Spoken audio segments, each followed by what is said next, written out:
seat. Good morning. I would like to welcome everybody to our August 28th meeting. Looks like we got a big crowd that's steadily talking. Yeah, I just messing with y'all.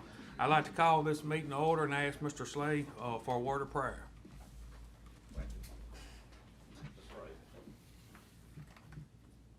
Lord, we're so grateful and thankful that you have given us this opportunity to gather together, to come together, Lord, to conduct the business of the county, to participate in our government. Father, thank you for these men who have been willing to serve, step forward to serve, Father, and have made sacrifices so that they can serve their fellow man. I ask that you would give them what they need today, the wisdom and the discernment that they need, so that the decisions they make are in keeping with your will. Father, they are of a benefit to every citizen of our community. Father, we're reminded every day that we have men and women who sacrifice, to go out, to put themselves in harm's way so that we might have the safety and the security that we need so that we can have a society that we want to be a part of and live in and participate in and raise our families in. Thank you for those men and women that sacrifice every day and put themselves in harm's way. I pray that they be safe today and you bring them home to their families in Christ's name. Amen. Yeah, it looks like we have a good crowd this morning. I see several of the supervisors that's running in District 2 is here. Yeah, and I believe one ex-supervisor hiding over in the corner. I'll make a motion to consider approval of the July 31st minutes. Second.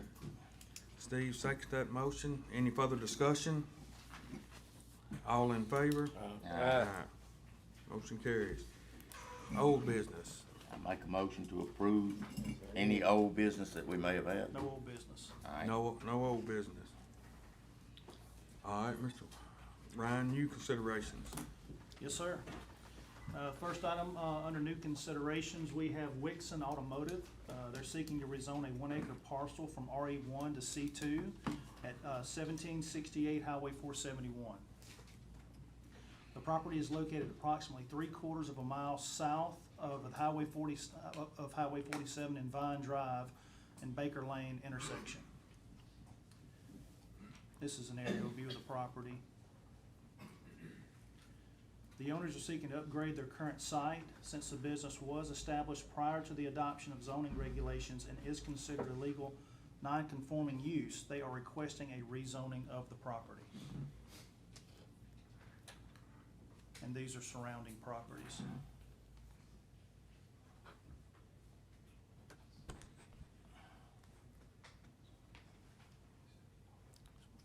Okay. I make a motion to approve. We just looking at consideration. Okay, we're gonna approve. Never mind, we're gonna go to it on public hearings. We also have Wixon Automotive. If the rezoning request is approved, Wixon Automotive is seeking a conditional use permit for a C3 use on a C2 zone property at 1768 Highway 471. They are wanting to improve the existing site by replacing some of the older buildings with a new structure and propose a gravel lot behind the building to screen vehicles that are under repair. They are seeking approval before obtaining plans. All right, same way on that one. And that's the existing place where it is now, right? Yes. Where Wixon is, right there across from Langford There- Park. That's right. For years and years, it has been there, it's been grandfathered in, Right. and now they're updating Yeah. and gonna do some new stuff. I think it's a win-win. Sounds good. And the good thing about this is we would get new grading and drainage plans, Yep. so that would help as well.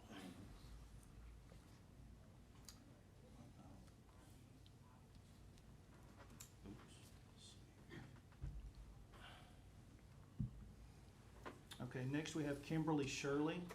She is seeking a conditional use permit to construct a 3,800 square foot metal building home at 1209 Barker Road. This is a 16.08 acre parcel that is zoned RE1. And here's an aerial view of the property. The proposed structure will feature pewter colored siding with dark gray trim, a galvanized roof, and a stained wood accent trim and beams.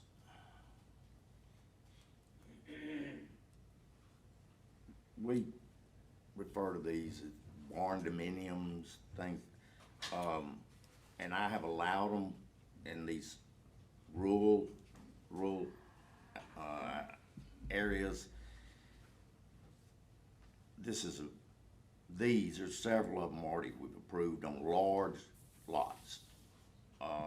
They are a tremendous upgrade for the community, for where they're located.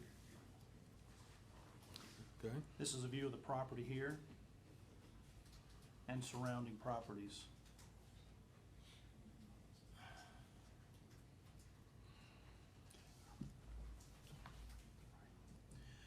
All right, next up we have Chloe Kilman and Nick Blanchard. They're requesting a dimensional variance to allow 12 parking spaces per structure rather than the 32 spaces required by zoning for memory care assisted living facility on Grants Ferry Road. This is a 4.57 acre parcel that is zoned P1. This is an aerial view. The applicant explains the residents of the proposed memory care assisted living facility will not be driving due to health conditions.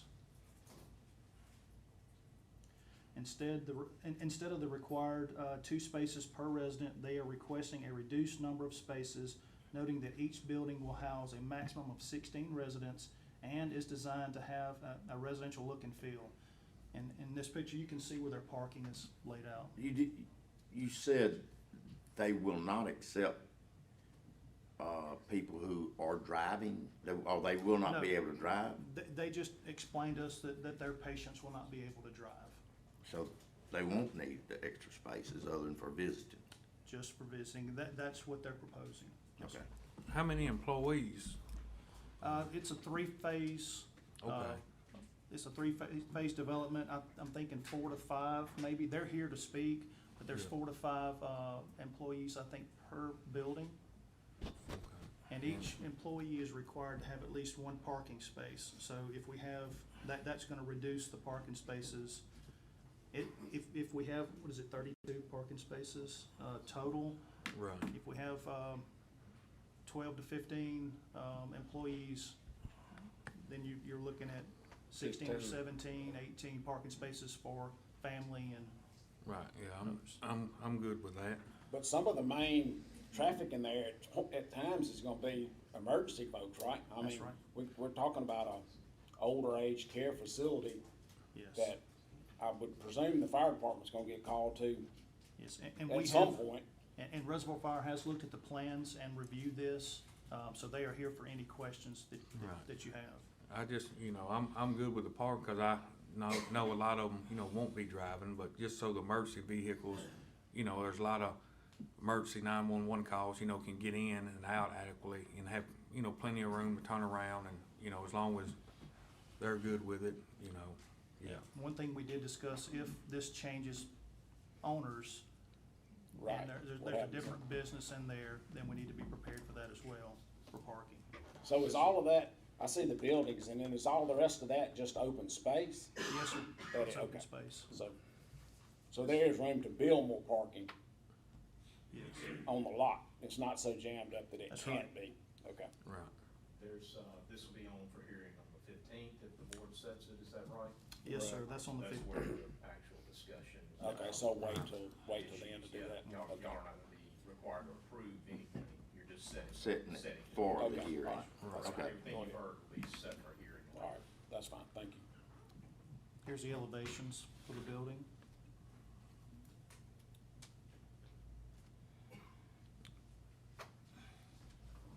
And this is a picture of the property and surrounding properties.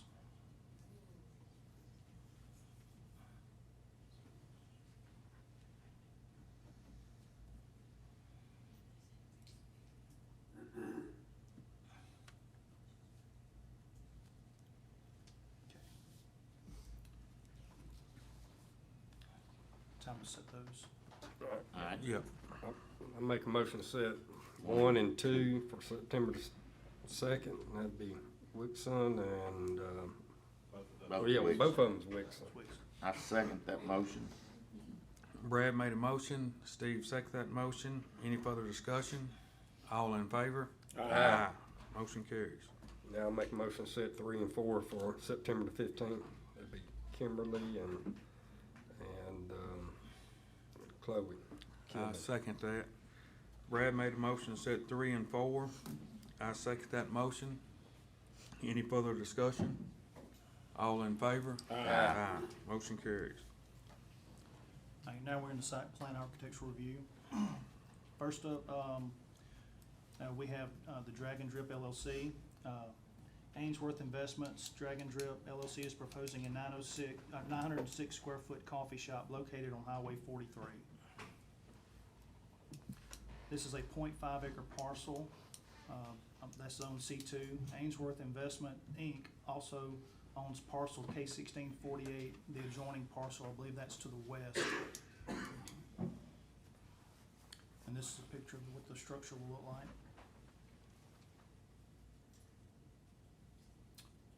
Elevations.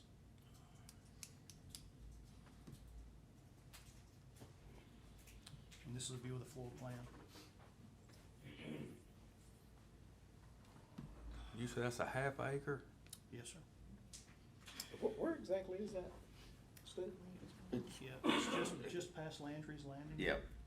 It's Lake where- Harbor. Oh, Lake down there Harbor. toward Lake Harbor, okay, got it. I Wow. was thinking about up there by the school, but it's No, more down no. there toward the reservoir. Yes, sir. Yep, got it, okay, got it. And it's a coffee shop, or maybe some, Some cold sandwiches. yeah. Yeah. Okay. All right. I make a Okay. motion to approve. Second.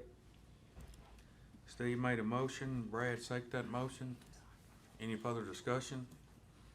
All in favor? Aye. Motion carries. All right, next up, we have American Fireworks. They're proposing 6,000 square foot building on Old Fannin Road. This is a .83 acre parcel that is zone C2. And this is the layout of the lot. This building will be sprinkled. Wow. And here's a picture of the proposed building.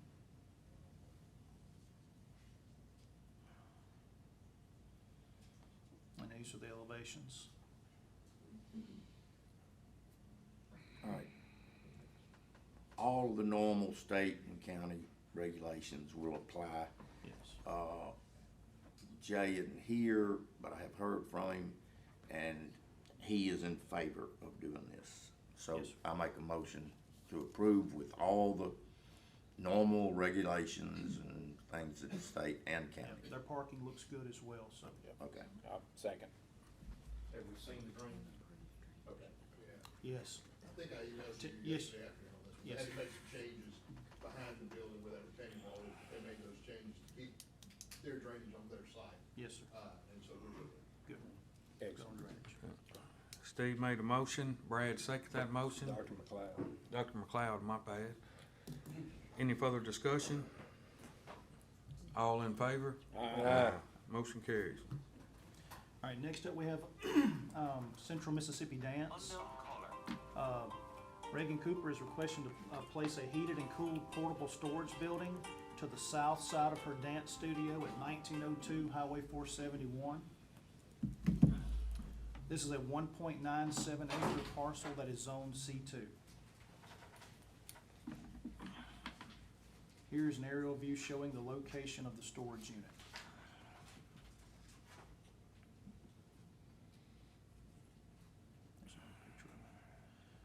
This is a picture of what the building will look like. This is a storage area that is off the road. These people have done a good job with their business and their coming and goings. I don't see any reason to turn them down. They needed this additional space for storage, is what they need. So I'm gonna make a motion to approve it. Steve, would your motion include a condition that it can't be used as a dwelling True, of yeah, any yeah. kind? Right. And it can't be used as a facility that would envision an emergency load. In other Right. words, setting up an office or moving customers in and out. This is purely storage. Is that your motion? Yes. I'll second. Steve made a motion, Brad seconded that motion. Any further discussion? I've got one thing on the further discussion. If, Steve, you agree to take some dance lessons. Yeah, Once a month. I've already, talked to him about it. That's We how you don't- hurt his I ankle. gotta get over this injury that I was doing some stuff in dancing. He agreed to it for free lessons. Alright, all in favor?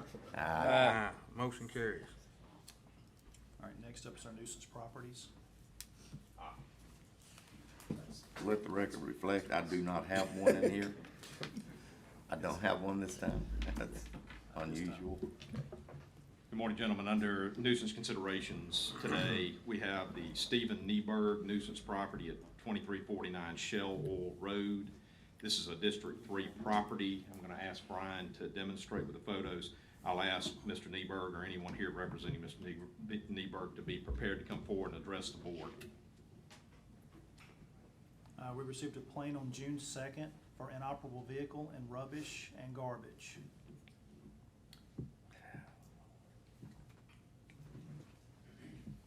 Certified letter was unclaimed and no contact has been made with the property owner. No contact. This is, I know the second time we've dealt with this. Yes. And these are the pictures taken yesterday. You want me to make a motion? No, I won't make a motion. It's- Mr. Nieberg here, Stephen Nieberg. I think he might be in jail. Oh, wow. I make a motion to declare it a nuisance and send it to justice court. Second. Brad made a motion, declared a nuisance. Steve seconded that motion. Any further discussion? All in favor? Aye. Motion carries. That public hearing is closed. Item 2, Mr. President, is the Matthew Blackwell nuisance property at 135 Oak Hill Drive. This is a District 1 parcel. I'm going to ask Brian to demonstrate with the photos. I'd ask Matthew Blackwell or anyone here on behalf of Mr. Blackwell to be prepared to come forward and address the board. We received a complaint on June 24th for accumulation of rubbish and garbage and weeds. Certified letter was unclaimed and no contact has been made with the property owner.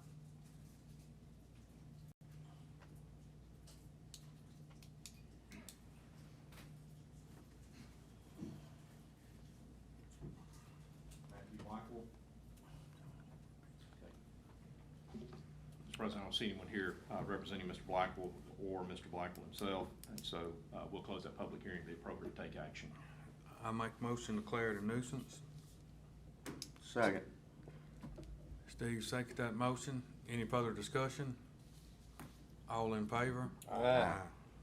Motion carries. The next item is the John Martin Overby nuisance property at 5122 Highway 18. This is a District 3 property. We'll open that public hearing. Brian will demonstrate with the photos. I'll ask Mr. Overby or anyone here on behalf of Mr. Overby to be prepared to come forward and address the board. We received a complaint on February the 14th for parking or storage of vehicles in front and side yards and inoperable vehicles.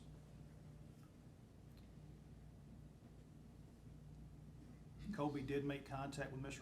Overby and gave him a time frame to resolve the matter, but no progress was made.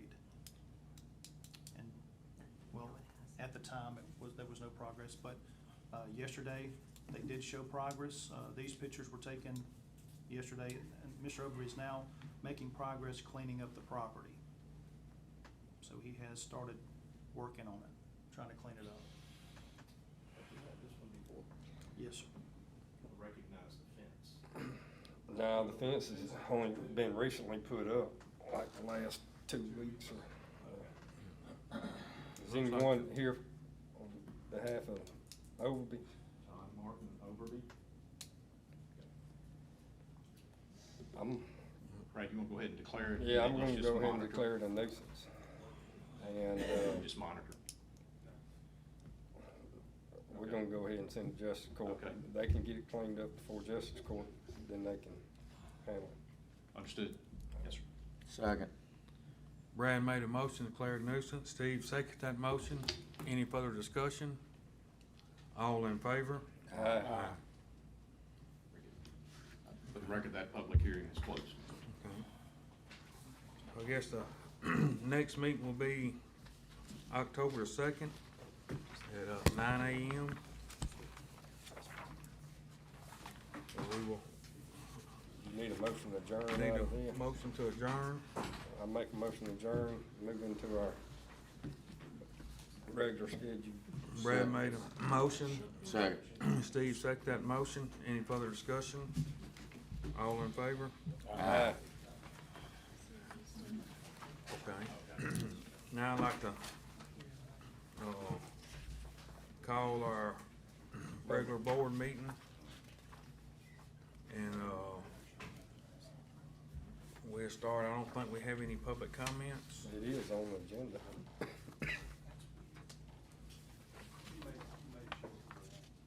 Well, yeah, we have one, but I don't see him here. Okay. His people's outside. Okay.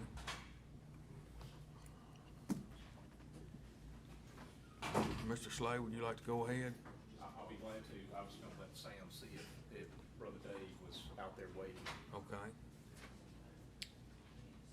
But you know what, Mr. President? You go, are yeah. running this show, and so Right. I'm Go gonna follow ahead. your lead.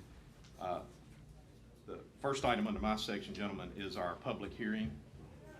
This public hearing was notified by the Rankin County Board of Supervisors. You did that at your first August meeting, and you instructed that a notice be placed into the Rankin County News. That was done on your behalf. It ran for, I believe, 4 consecutive weeks, notifying any members of the public who wish to address this board concerning the matter of the request for a millage increase that was made on behalf of the Reservoir Fire Protection District to this board, an increase of 4 mills. That request was made the subject of that notice of public hearing. And so we called for any members of the public who wish to address the board concerning that matter, that request, to be here today, August 28th at 9 a.m. That publication ran in the newspaper, and we have the appropriate proof of publication to establish that. That is not required as a part of this process. I want to say that for the record. A public hearing on the request is not a requirement under the statute, but the board felt very strongly that we needed public participation before any action with respect to that request was made, and so we carried that out. There is no prohibition when you're scheduling a public hearing and asking for public comment, obviously.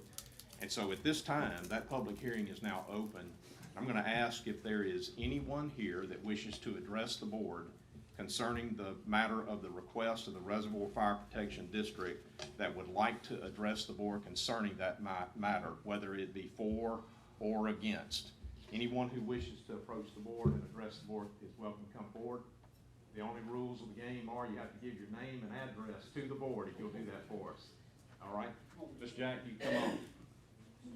And then we've got others who wish to address the board as well, so we'll. Thank you, we'll take Mr. those. Chairman, board members. Yes. Most of you know me from other organizations and groups I'm in. I'm not here representing anyone. I'm speaking as a private individual. I live out in Arbor Landon.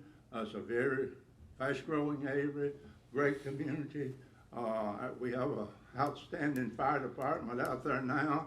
The community, excuse me, is very proud of our fire department and what they're doing. With the growth there, I understand that consideration is being made to construct a fire station on further out, which is greatly needed. But our concern is that our staff, they're strung out now. We've got a wonderful staff out there. And I understand this tax increase would allow them to increase their staff and to buy equipment that's needed. And like I say, I'm speaking as a private individual, not any of those groups I'm involved with, but I did attend the hearings. And I left those hearings with the same feeling I went there, that we really need this.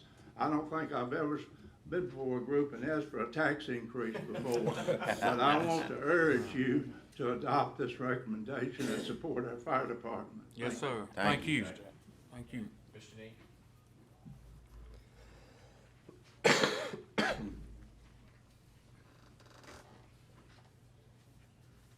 morning. Good morning.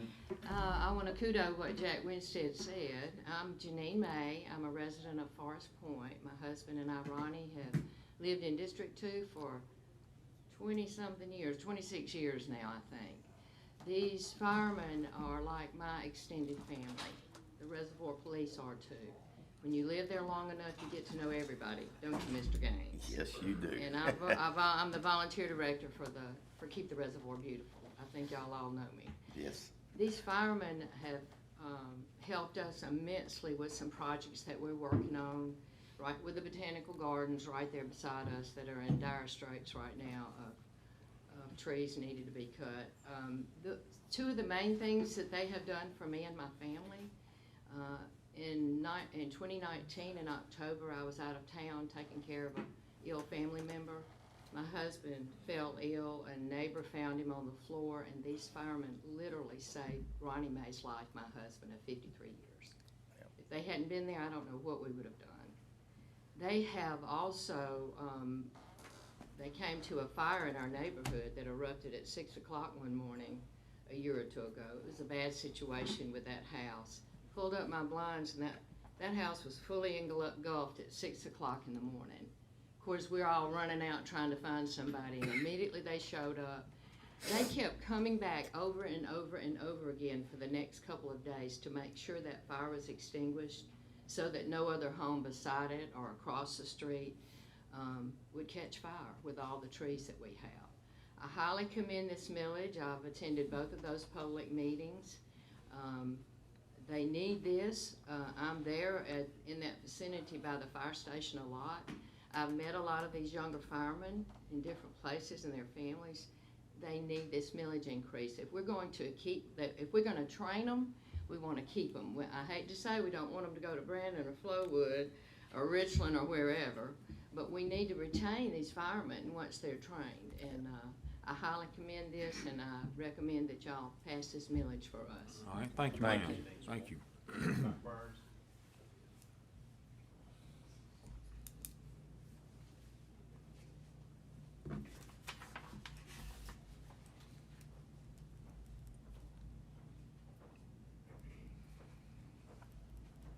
Good morning. Good morning, sir. Good morning. Thank y'all for giving us the opportunity to express ourselves. I think you made a wise decision there.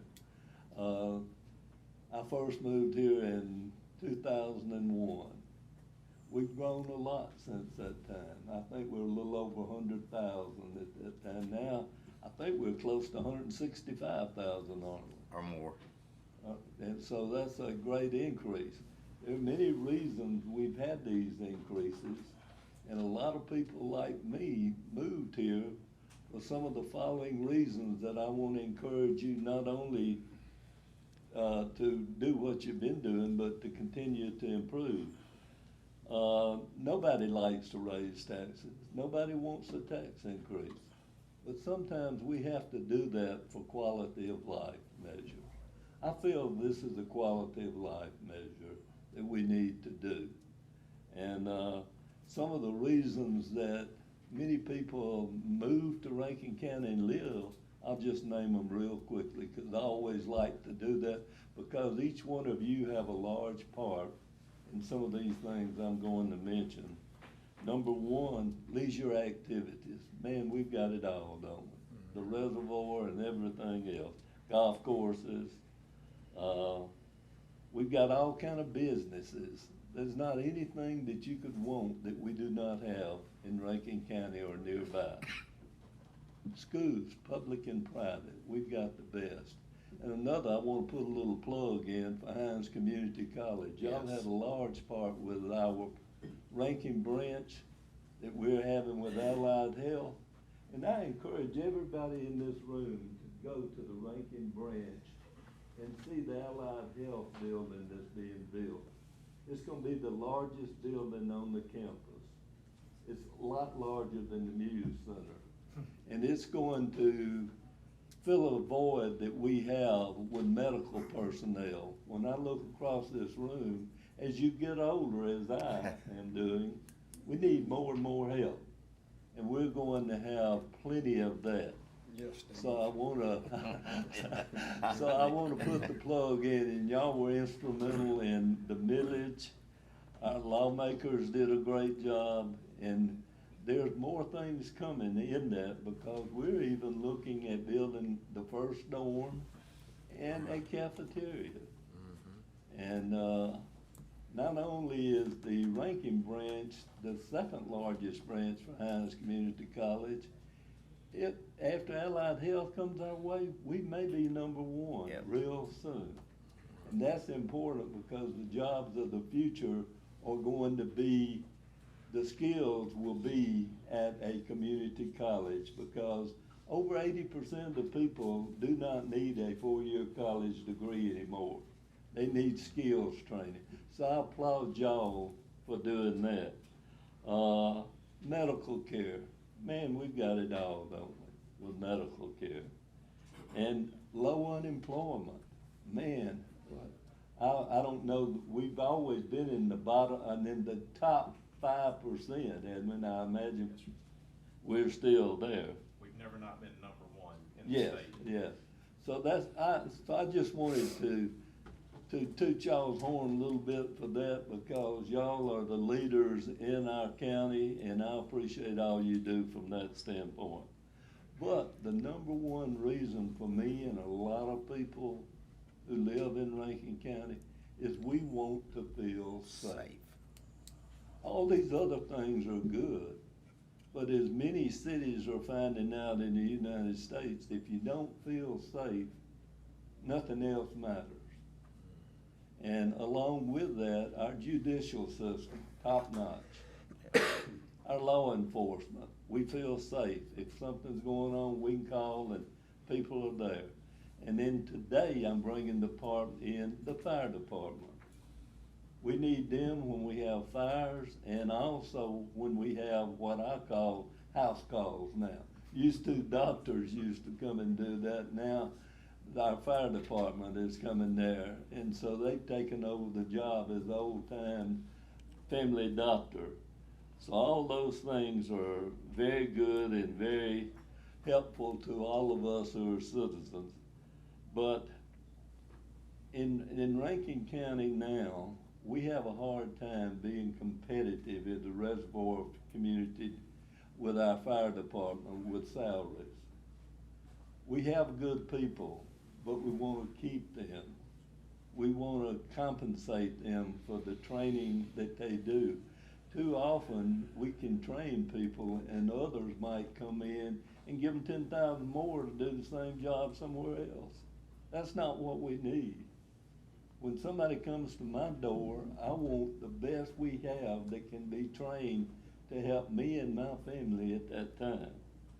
So, I want to encourage each of you to keep that in mind. I know it's not a good thing to do to increase taxes on anybody. Nobody wants that. But I encourage you to do it for the quality of my life and the others who live in that district. Thank you. Thank you. Thank you. Thank you. Please come forward. My name is Jeremy Campbell. I live at 231 Turtle Lane. I'm here as a citizen, but also as a president of the Homeowners Association for Turtle Ridge and Pinelands HOA. I've actually worked for this fire department and years ago, and I can say to know with no regret that these guys need this money. They have been the best as far as providing a service. And in speaking to the neighborhood that we live in, the two neighborhoods that I represent, I've not seen or heard one person in against this. So the fire department has asked, they've gone a long time without a millage increase, and I think it's well overdue. I think that the fire department moving into a new fire station and expanding the district would be a good thing. And overall, I feel like Josh and then former Chief Berry have done an amazing job working with the money that they've been given, and the length of time that it's taken them to come back and ask for a millage increase is phenomenal to me, because they've made it for so long. So I would like to thank y'all for taking the time to open this up to the public to come. Again, I've not heard one person in opposition of this. All right, thank you. Thank Thank you.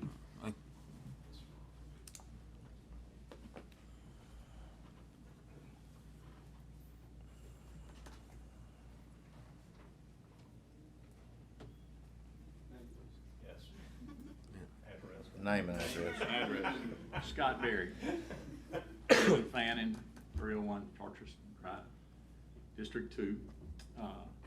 I have a unique look at this situation that a lot of people don't have. I definitely can say that I understand the gravity of the decisions that you're gonna make. But I also understand that how serious this is for the fire department. I stood before this board 16 years ago asking for a millage increase, and the board granted that millage increase. I was in 100% believed in my heart and knew it, that it needed to happen, and y'all were fantastic about it. But I come to you now, 16 years later, and I know that it's just as serious now. Might even be a little worse. I think the fire department's done a fantastic job of managing the funds and living within their means. And I would just ask you to please consider this and vote yes for this. This is it's a much needed thing, and I think the citizens of the Reservoir Fire Protection District deserve that.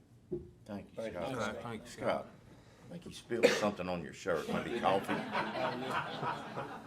You can wipe it off.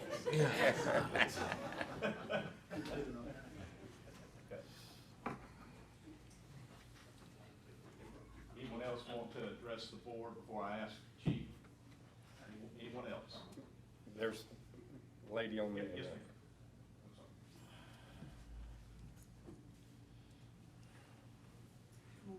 Good Good morning. morning. My name is Ann Pittman. I live on Apple Blossom Cove in Castle Woods.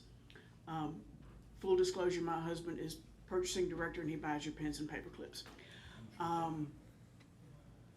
Christmas morning 2001, my house filled up with smoke. There was still a lot of volunteer effort at that time, and Keith McGee lived across the street from me.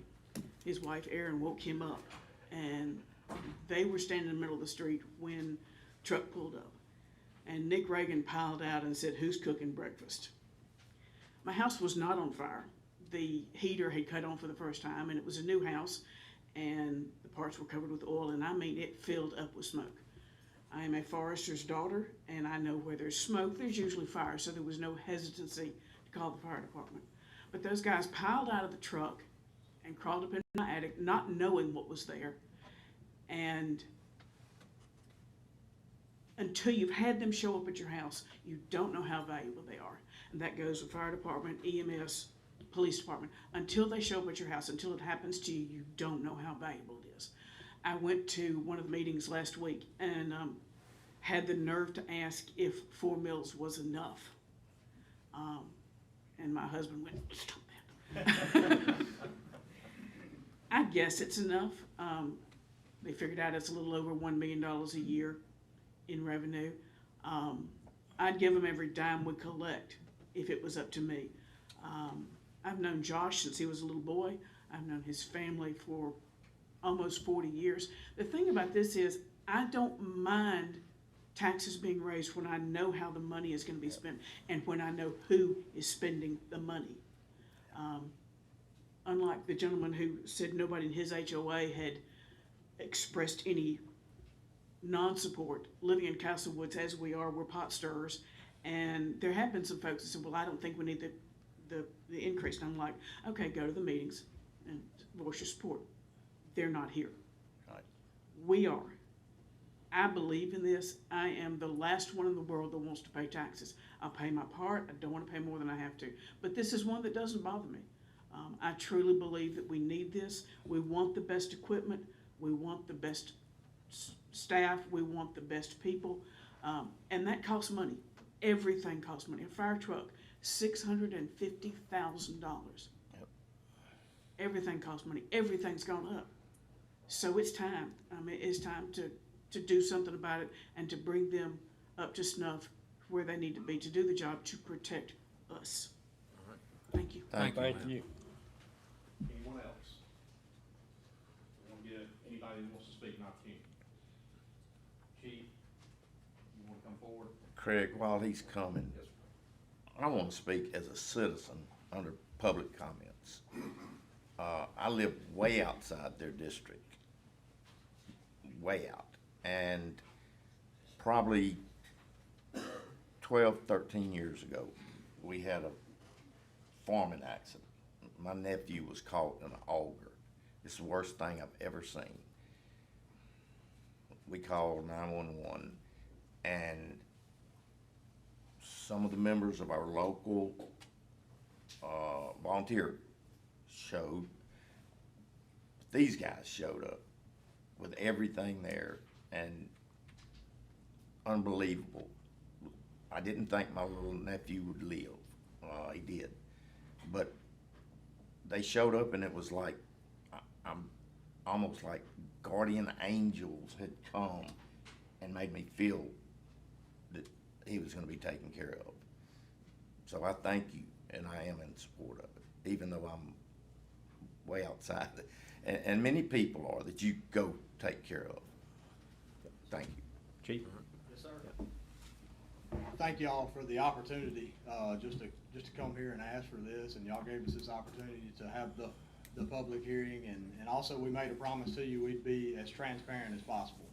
And I think that most of you probably saw our videos and probably saw, I'm really ready to be off of social media and off the news, because I've been on every single news station and I've done the social media. But just kind of a little tidbit of like the first video, and this kind of shows transparency. The first video I did, I went in and did about a 6-minute video, just kind of laying it all out there for everybody that's in our district to see our needs, and talked about our budget and talked about the things that we need and the direction that we're going and, you know, that we want to be at in the future. That first video I did had 39,407 views on it, and it also had 51 comments on there. We also held 2 town hall meetings. Some of you attended the town hall meetings, and we had a really good turnout at those. We had some really good questions at those. We tried to do our best to get it out there. Like I said, I also did interviews with every news station. They all covered it. All of them did a story on it. I've had a lot of people in the public reach out to me. We also went and visited different groups, neighborhood groups, visited with them, explained it to them, talked about, again, what our needs are. And we generated, it seemed like, an awful lot of support for it. I never actually attended any of the meetings that I had there was one single person there in opposition of it. I know there's always a few people that are out there that are going to be naysayers. None of them attended the meetings. They never came and said anything otherwise, other than we support you and what can we do to help you. And that means a lot to us, just to see that support that we had from the community. Also want to publicly thank everybody that got up here and spoke for us today, in support of us. We truly appreciate it. We want to continue to serve those people and give them the best customer service possible. That's our goal. That's one of the things we always say time in and time. I meet with the shift once a month, and I tell them every single time, customer service is number one, and that's what we want to do. So if I can, I would like to submit this for the record, and this is just kind of a record of all the positive comments we had, how many people we reached, and that's your copy. I'll stop talking now, and I'll let the chairman of my board, but I know most of you met Thomas Harris. He's the chairman of my board, and this is Josh Martin. He's also on our board of commissioners, and then Michael Robinson, my deputy chief. So we'll be glad to answer any more questions if you have them, but if you want a moment to speak. Gentlemen, thank you all again for today, and I want to thank each of you as well as the other county officials that have helped us in this process. Thank you for making it so open to the public. And the overwhelming support is what we expected. We did have one individual that was not in support. When they were given the exact facts, the correct facts, they changed their opinion.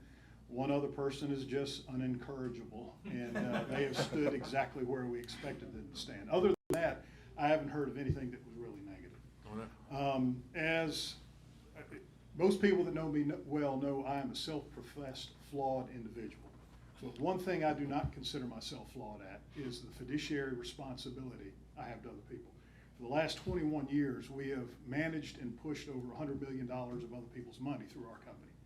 I have served on multiple boards with financial and fiduciary responsibilities, some of which I have resigned from because I did not feel that they were carrying through with their responsibilities the way that I personally saw it. In my responsibilities, and I'm saying this from a professional perspective, from my CPA perspective, I have not seen $1 misspent by the Reservoir Fire Department. When we go through the budget process, every year we're trying to figure out what we can cut in order to meet the revenue that we're going to receive. They are exceptional at managing money, and Josh is not a CPA. His job is to run into burning buildings.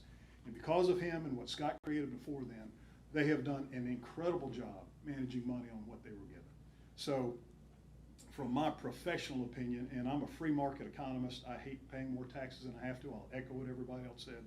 This is what government is here for the protection of the individuals. And this will create a better protection not only for the folks in the reservoir area, but also for the employees of the fire department. So again, thank you for your consideration. Thank you. And if Thank you have you. any questions for us, I'll be glad to answer. Thank you. Anyone else that wishes to address the board? Anyone? Gentlemen, unless you have questions of the department, I think we're on target to go ahead and close the public hearing unless you have any questions. Thank you. Okay. Thank you. Thank you.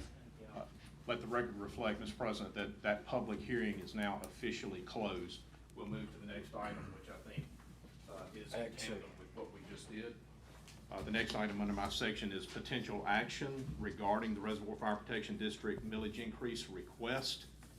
Gentlemen, what you've heard is that there has been an effort made to make this a process that involves and includes all of the people who would be impacted by this. I want to remind the board and anybody else that may be listening or watching this proceeding, the request for a millage increase has a very narrow application. It only applies to real properties that are situated inside the Reservoir Fire Protection District. So not all citizens of Rankin County would be paying an increased millage as a result of this request. It applies where the Fire Protection District overlay is situated in the county. Primarily, this is going to be in Districts 2 and maybe a small part of District 4. And so it's primarily confined to one supervisor district. That's just so that it's clear to anybody that may be paying attention. Second, the request is limited. It is a 4 mil increase. That currently, the Reservoir Fire Protection District is afforded 9 mills in a fire levy applicable to that district. So this would increase the levy from 9 mills to 13 mills, a 4 mil increase. If the board adopts the increase, that requested increase will go into effect and will in fact be payable by the citizens of the Reservoir Fire Protection District January 1, 2026. Just want to be clear on the record what the action that's being requested and what the impact would be. Okay? And so that's applied to the value of the property. It's ad valorem according to value. And so that millage would be applied to those properties. The request is as a result of the financial needs of the department. You've heard those. It's been very well presented. It's been presented multiple times to the people who are impacted. I personally attended one of the public meetings. I can attest there was a strong representation there. There was a healthy conversation that took place. And in my opinion, I saw no opposition. I've not been able, looking as an outsider, this doesn't impact me at all personally, but looking at it as an outsider, I've seen no opposition to this request. I've simply not been privy to it. And so in addition to the public notice, by the way, that was in the newspaper concerning this hearing, there has been a public posting of the same notice in multiple places inside the Reservoir Fire Protection District. I want to thank the chief for doing what he said he would do, which is, number one, get the word out. Number two, take the legwork off of the county and do it by the department. The department did all of the legwork to get the word out. They need to be thanked for that, and I do thank them for that. This time, it would be appropriate for the board to consider action regarding the millage increase request. Okay, so did you talk to Jay about waiting? We ready to take Okay, action. so I make a motion that we proceed with that. Yep. Second. Dr. McLeod made a motion, Steve seconded that motion. Any further discussion? All in favor? Aye. Motion carries. Let the record reflect.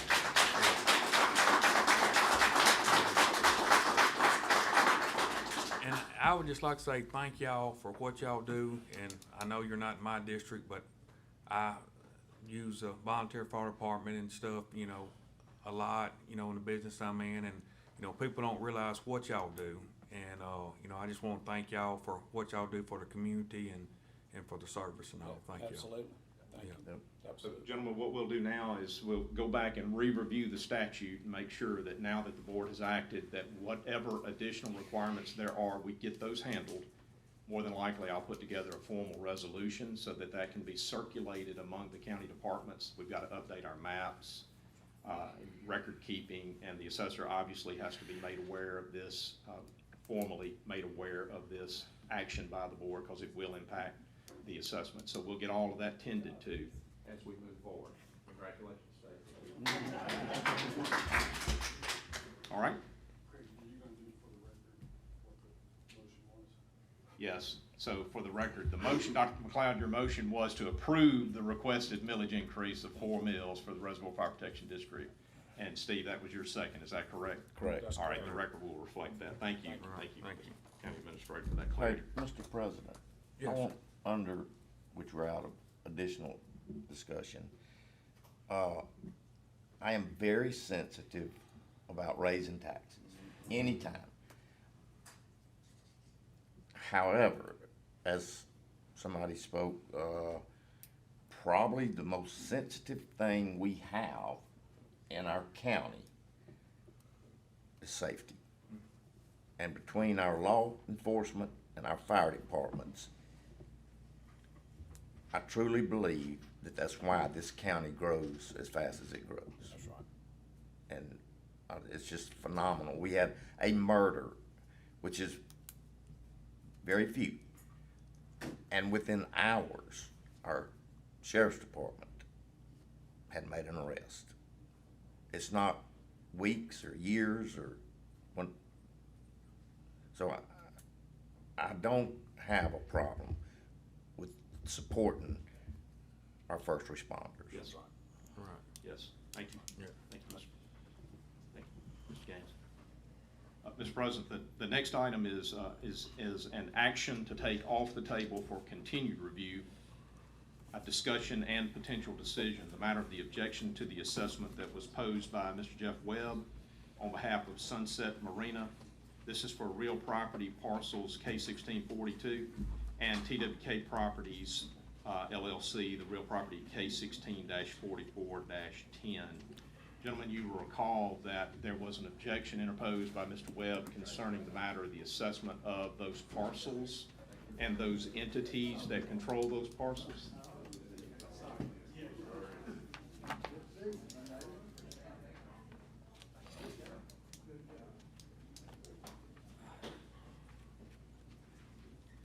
Gentlemen, we want the, I'm gonna need a motion to take that matter off the table and to put us into a renewed public hearing on that matter.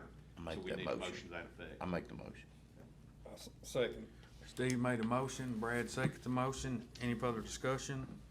All in favor? Aye. Motion carries. The record will reflect that we are now back in that public hearing. I'll ask if Mr. Webb is here. We can see Mr. Webb. Okay. Gentlemen, Mr. Webb submitted yesterday through an email request with an attachment. He submitted an appraisal. That was one item that we did not have in our possession, and Mr. Webb did not have in his possession at the time that the public hearing on August the 15th took place. That appraisal report was received by me, by the assessor's office yesterday. We've had an opportunity to review the report, and we're prepared to address it. I want the record to reflect that we did receive the appraisal report, and that report will be made a part of the record of this renewed hearing. And I think I asked for a hard copy of that appraisal to be made available. Yep, and we have it. And so, so I'll have some comments about that. In addition to that, we've got some additional documentation that, on behalf of the assessor's office, that we would like to also include in this renewed hearing. So what we have, gentlemen, for as additional support for the assessor's position, the assessor's opinion of value with respect to Sunset Marina and with respect to TWK properties, we have our tax maps, and we have selected provisions that come out of the appraisal report that was included by Mr. Webb. This is out of Mr. Webb's report. I want to draw your attention to what are referred to in the appraisal report as land sale commercial retail comparables. Commercial retail comparables. So Mr. Webb's appraiser referred to specific parcels that are deemed to be comparable in as much as they are commercial in their zoning and land use context. Does that make sense? He also has in his report significant references to residential properties. The properties that Mr. Webb controls that are the subject of this hearing are zone commercial. They're not residential. And so we are paying attention in his appraiser's report to those parcels that Mr. Webb's appraiser identified as being commercial in their context and comparable to the subject property. I hope that makes sense to you. So what we find is that the adjusted square foot, per square foot values are as follows. One, and I won't identify the specific parcels, I'm just gonna give you the per square foot values that were identified here. $2.28 a foot, $3.69 a foot, you see that? $2.42 a foot, $2.79 a foot. There is a land value indicator, commercial retail. A reasonable comparable range value is $4.17 per foot. Hope you're able to see those in those comparables and that analysis that's there. There's also maps that reflect each of the locations that I just identified by per square foot valuations. Those maps are also included for the purpose of the record. And then I wanted to provide you what I think is probably the most comparable that we are aware of. I think I'm on safe ground saying the most comparable that we are aware of that is a parcel of property that is currently vacant, that has been identified as PRV and has been appraised by PRV for their use. It is a parcel of property that, remind me, Mark, 1.341 acres on Fannin Landing Circle, close to Arbor Landing subdivision, that is waterfront. And so I'm speaking on behalf of the assessor and her staff when I tell you that the assessor staff believes that this is in fact a comparable, a supportable, comparable land valuation provided by a neutral third party, PRV. Nope, PRV does not have skin in this game, all right, except to the extent that they have a leasehold with Mr. Webb. They have valued this 1.341 acre vacant property that has waterfront at $4.54 per square foot.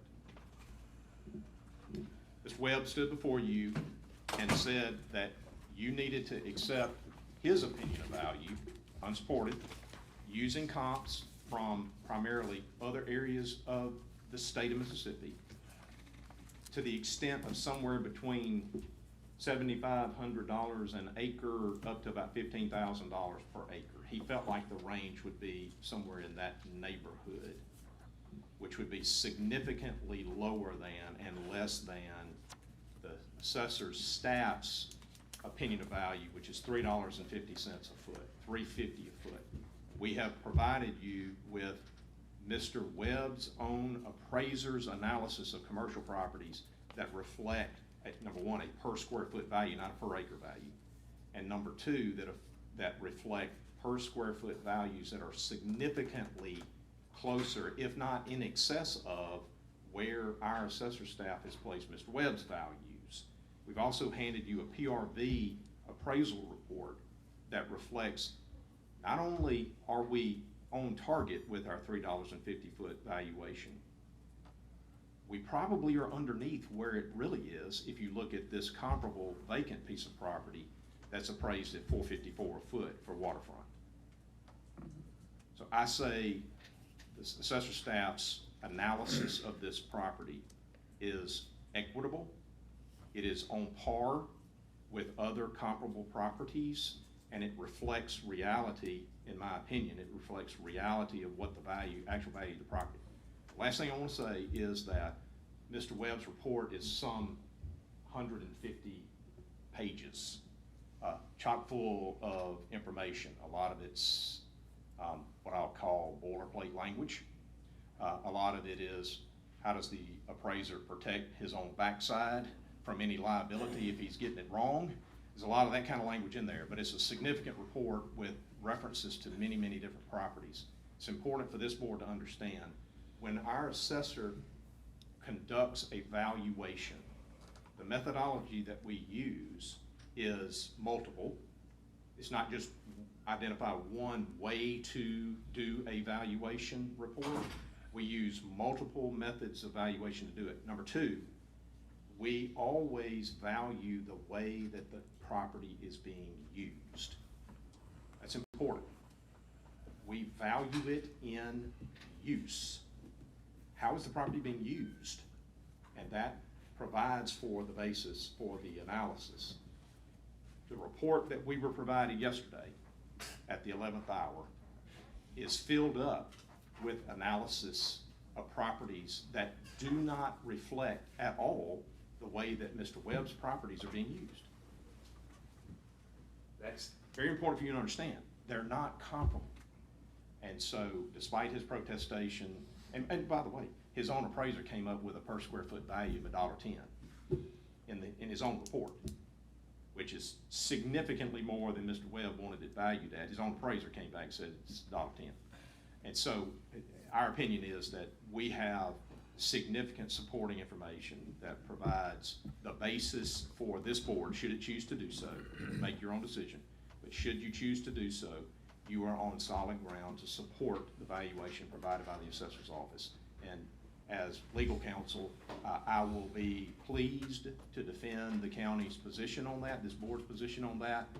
Even if litigation ensues, we can support our valuation. Okay. All right. All right. Thank you. Thank you. Thanks, Greg. So let the record reflect that is Mr. Webb here? So let the record reflect that we did not have anyone on behalf of the property owner come back to this renewed public hearing. We will close that public hearing, Mr. President, and it'll be appropriate for the board to take action. I'll make a motion to approve our assessor's assessed value of this property, and that'd be my motion. I second that. Brad made a motion. I second that motion. Any further discussion? All in favor? Aye. Motion carries. The record will reflect that the documents I referenced in my little speech there will be placed into the record.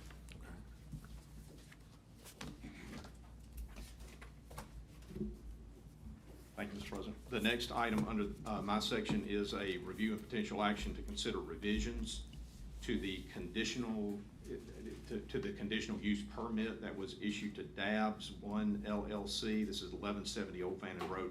I actually think that the conditional use was issued to the predecessor in interest, and at the time the board authorized a transfer of those conditions that were applicable over to Dabs. I think that's how we're actually positioned. And so there's the review and potential action to consider revisions to that initial conditional use.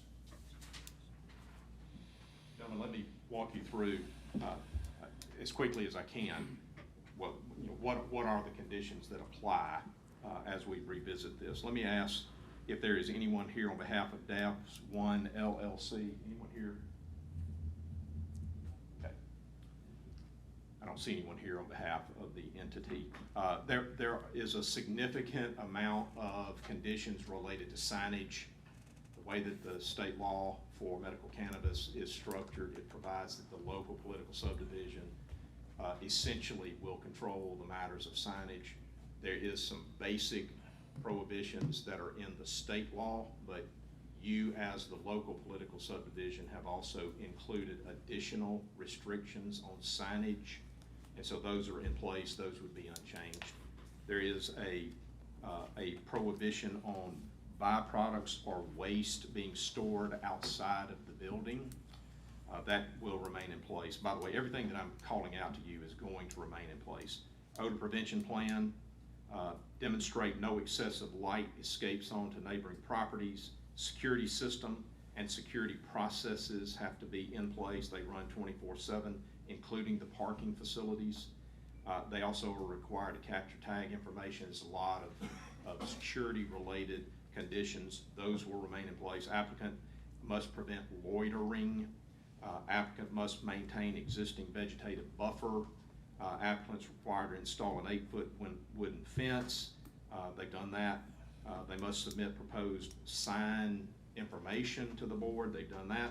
And there's full and complete compliance with all state laws and regulations associated with medical cannabis. The only change that is being requested is hours of operation, which currently they are required to operate only Monday through Saturday, 9 a.m. to 6 p.m. Is that the current hours of operation? There was at some point, we moved the hours of operation up or down one way or the other. I think up to We moved it up. 7%. I think we allowed it to go to 6 p.m. Because there were some deliveries that were being impacted, and so we've already made that adjustment. So your current hours of operation are Monday through Saturday. What they're asking for is to add Sunday as an opening day, as a day of operation, 10 a.m. to 7 p.m. So I'm against that. Yeah, I'm not in favor of that either. very good. I would need, Steve, since we are in a review and potential action on that, I would need a motion. If this is the board's position, I would need a motion and a second that would deny the requested amendment to the existing conditional use, and we will keep the conditions that are in place exactly as they are. I make that motion. I'll second. Steve made a motion to deny. Dr. McLeod second that motion. Any further discussion? All in favor? Aye. Aye. Motion carries. Thank you, gentlemen. Next item is a discussion on prefabricated buildings in Rankin County. Brian, do they have copies of this information? Does the board have? Okay. We've got a PowerPoint here. Oh, yes, okay, very good. Gentlemen, just as a way of introduction on this, I don't want to steal Brian's thunder, but No. so what we have is a local seller of these, what you're about to see here, a local operation that sells these units and has made a request to community development for the board to consider modifications to its current land use and zoning regulations and building code regulations that relate to these types of structures and how they can be used as dwellings. That's important. They are looking for a way to introduce into Rankin County these kinds of buildings that you're about to see and to modify them so that they can in fact be lived in, all right? Your current regulations would appear to classify what you're about to see here. They would typically be classified as, I think, as outbuildings, as storage buildings, right?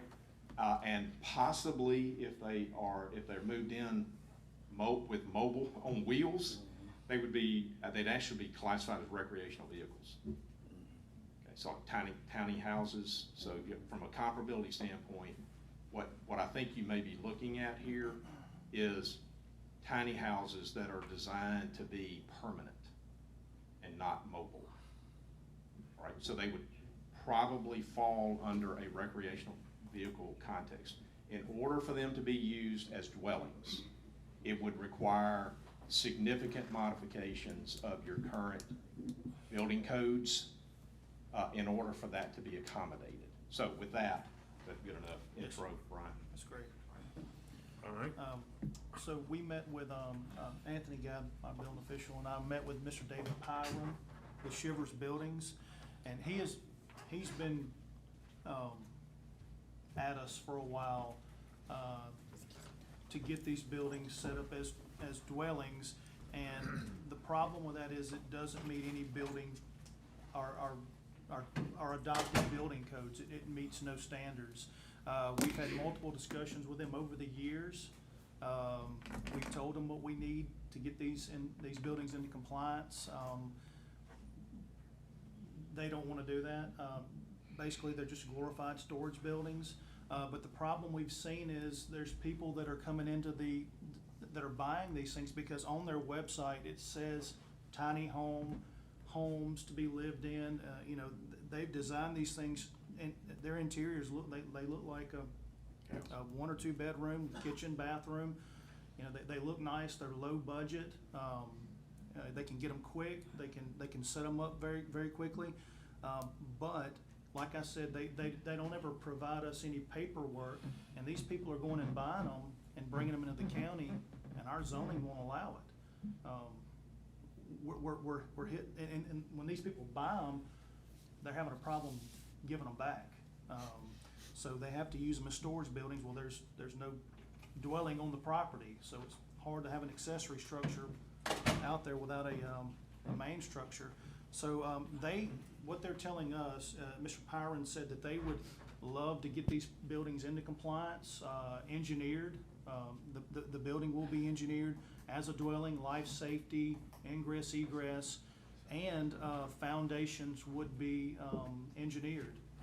So we would look at that, you know, if that's something the board chooses to discuss. But they're saying that they will jump through the hoops if we'll allow them to sell them in our county. I don't have the flavor of those in my district, other than at deer camp, fishing camps, things like that. But as a structure for a family to live in, I just don't see that being of value to the communities and the neighborhoods that we've worked hard to have. Yeah, these buildings are built in a factory. I believe they're 16 foot wide because that's the maximum width they can be to come down the road. They're built in certain different stages. A lot of these will be brought out onto the property at the framing stage before sheetrock insulation, things like that. We would look at them. They're telling us that they can do any kind of exterior look, brick, hardy board, whatever the county pleases. They're interested in doing. But I believe the 16 foot wide is as wide as they can get it. They can be longer, but just not as that's road approved 16 feet. I don't want to start down that road. It's a slippery slope, and I just don't want to go there in my district. Brian, what range of square footages does that operation offer? And that's we have. What's the largest? I guess a 40 by 16. Yeah, we have some 12 by 32s, 12 by 36s, as small as 10 by 16. So 960 square feet looks like the biggest that they offer on their website. That's below the minimum that we would want. Well, I mean, the square footage is not an issue as long as they meet the building code for the bedroom requirements. I believe that's still, is that 100 feet, Anthony, or is that 100? As long, Well, 120 feet, now that does change with multiple people in a bedroom, but kitchens can vary in sizes. There's We, really, we already have mobile homes, and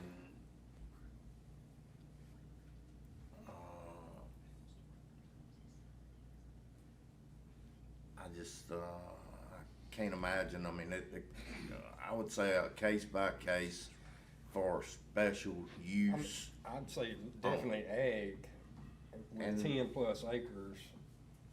Um, I mean, you know, I could see something, but overall, I mean, I do understand that if my mother-in-law is very sick, or my child, adult child, and needs care, and I can get one of these and place near my home where I can see after something similar to that. But as just, I just don't think that I want to open that door for general family living. yeah, this is low budget housing. Well- So it's become very popular. I'm not, I mean, Scott County is not very far. Yes. And they don't have zoning really, they don't have things like that, so, This is less about aesthetics. I think Brian was trying to stress this. It's less about aesthetics. you just wanting to get it up to It's an life engineer. safety. Right now, the way that these homes are constructed, before they ever come here, they do not meet our international property, Building code. international building code standard. They do not meet it. If and when they are able to produce a unit that meets all of our life safety issues from a building code standpoint, then we could look at it from the standpoint of other similar manufactured or prefabricated housing, which we do allow for under our current context. And so we would just evaluate it that way. I think what we wanted to stress to you guys is that the current request is that if they can get these up to our life safety, what additional requirements would there be? Brian has mentioned an engineered foundation, which we would require Yes. if it was a manufactured housing situation. Modular homes, we require engineered foundations. Well, along and I with think plans. once they get it up, then we could come back and discuss this. You That's know, Yes. correct. Right. But right now, Right. we have not been presented with, to my knowledge, with a specimen that would meet our life safety building code review. We have Right. not been provided Yeah. that information. So wind load, yeah, when they get to the point, everything else is, meeting our code. You know, I know in District 1 and place in District 3, where it may increase the value of some properties that are there. Robin Hood. There are places, I get, the more I think about it, I just can't see in my district where they, Well, and I where they're. think I don't want to create a subdivision with nothing but these. That's right. Yeah. Right. You know, I think it'd be a case by case, but like I said, I think when they get it up to, you know, building codes, you know, then we'll come back and, okay? the other issue that would bear some attention is that you have you have a retailer that is offering them for sale, and you've got folks in the public who are buying them and attempting to locate them in Rankin County in their current condition, and they don't meet the building code. That's the point. We need to address that situation so that we stop that. It should be simple for the retailer to say, where do you intend to locate? And if the answer is Rankin County, it needs to stop at that point and say, you're gonna have to look at other types of units that would comply with Rankin County's regulations. Okay. So we'll attempt to communicate that. And I have, and I talked to Mr. Pyron with Shivers, and I told him, and he says that everyone that he finds that is going into Rankin County, he stresses to them that this cannot be a dwelling. But, you know, there are multiple businesses that are selling these buildings, these structures. Oh, yeah, Not they're just everywhere. Not just Pyron, but they're the only one that's actually reached out to us and said, hey, you know, we would like to comply with your regulations. You know, what can we do? So that's where we're at. All right. They basically should need to meet the same regulations that the modular home, thing. I Yes. mean, Correct. they just need to make it a modular home instead of a storage building with some air conditioners put in. Yes, sir. Okay, yeah. All right, so I have now brought Mr. Supervisor District 5, Jay Bishop, into our meeting. I want the record to reflect that Mr. Bishop is traveling, but he has asked for permission to enter into our meeting. And so, Jay, you are now on the phone with the supervisors, and you're able to deliberate and participate with the supervisors. And so, have at it. Thank you, sir. I appreciate it. I would like to bring one item up for reconsideration. The DABs extending their hours to Sunday. They're the only operation not open on Sunday, so I don't understand why y'all voted against it, but I would like to make the motion to add that item to the agenda for reconsideration.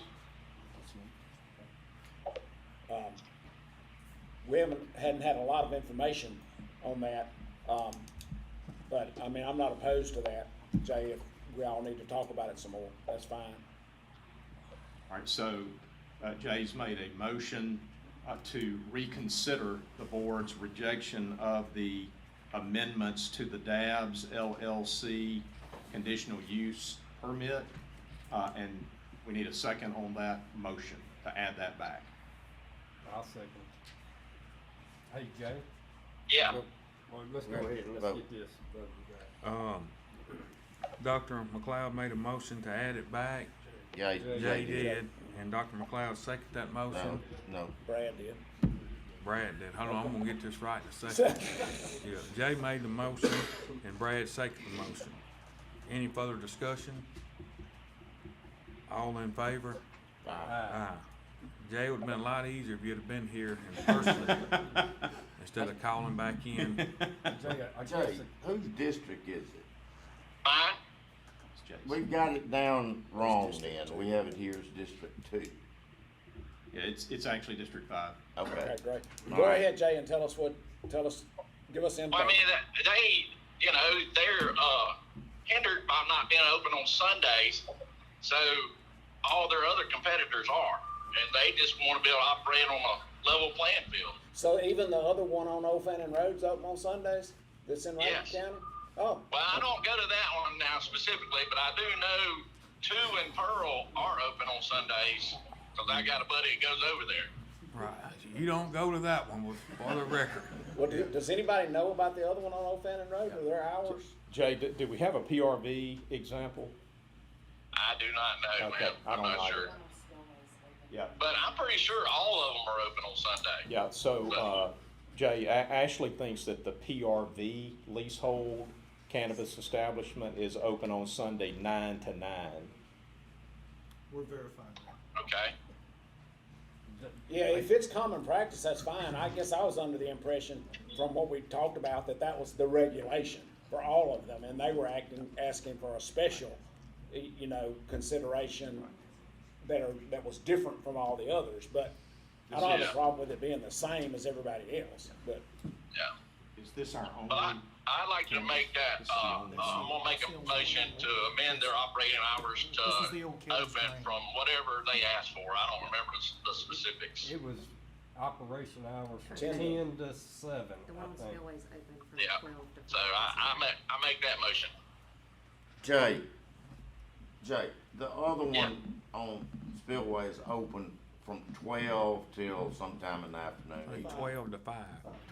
12 to 5. Can we make it 12 to at least make it where people get out of church before they go? Well, All right. 12. 12 to 7. well, is the other one 12 to Can that be your 5? motion? 12 to 5. 12. But they close earlier during the week than this one does. Right, All right. 12 to 5. What do you want to make it, Jay? 12, 5, 6, 7? I wanna make it what they asked for, Well, Jay, 10 to 7. That's during Sunday school. Well, I imagine somebody might need to go get their medicine before they go to church. All right, it's your district, make the motion. I did. So you make the motion to approve the request just as it was submitted. Yes. All right, that's Jay's motion. I'll second it. I'll say, well, okay. All right, Jay made a motion, Brad seconded that motion. From 10 to 7, I believe. Is that what the hours were? Yes, sir. Right. Any further discussion? All in favor? Nay.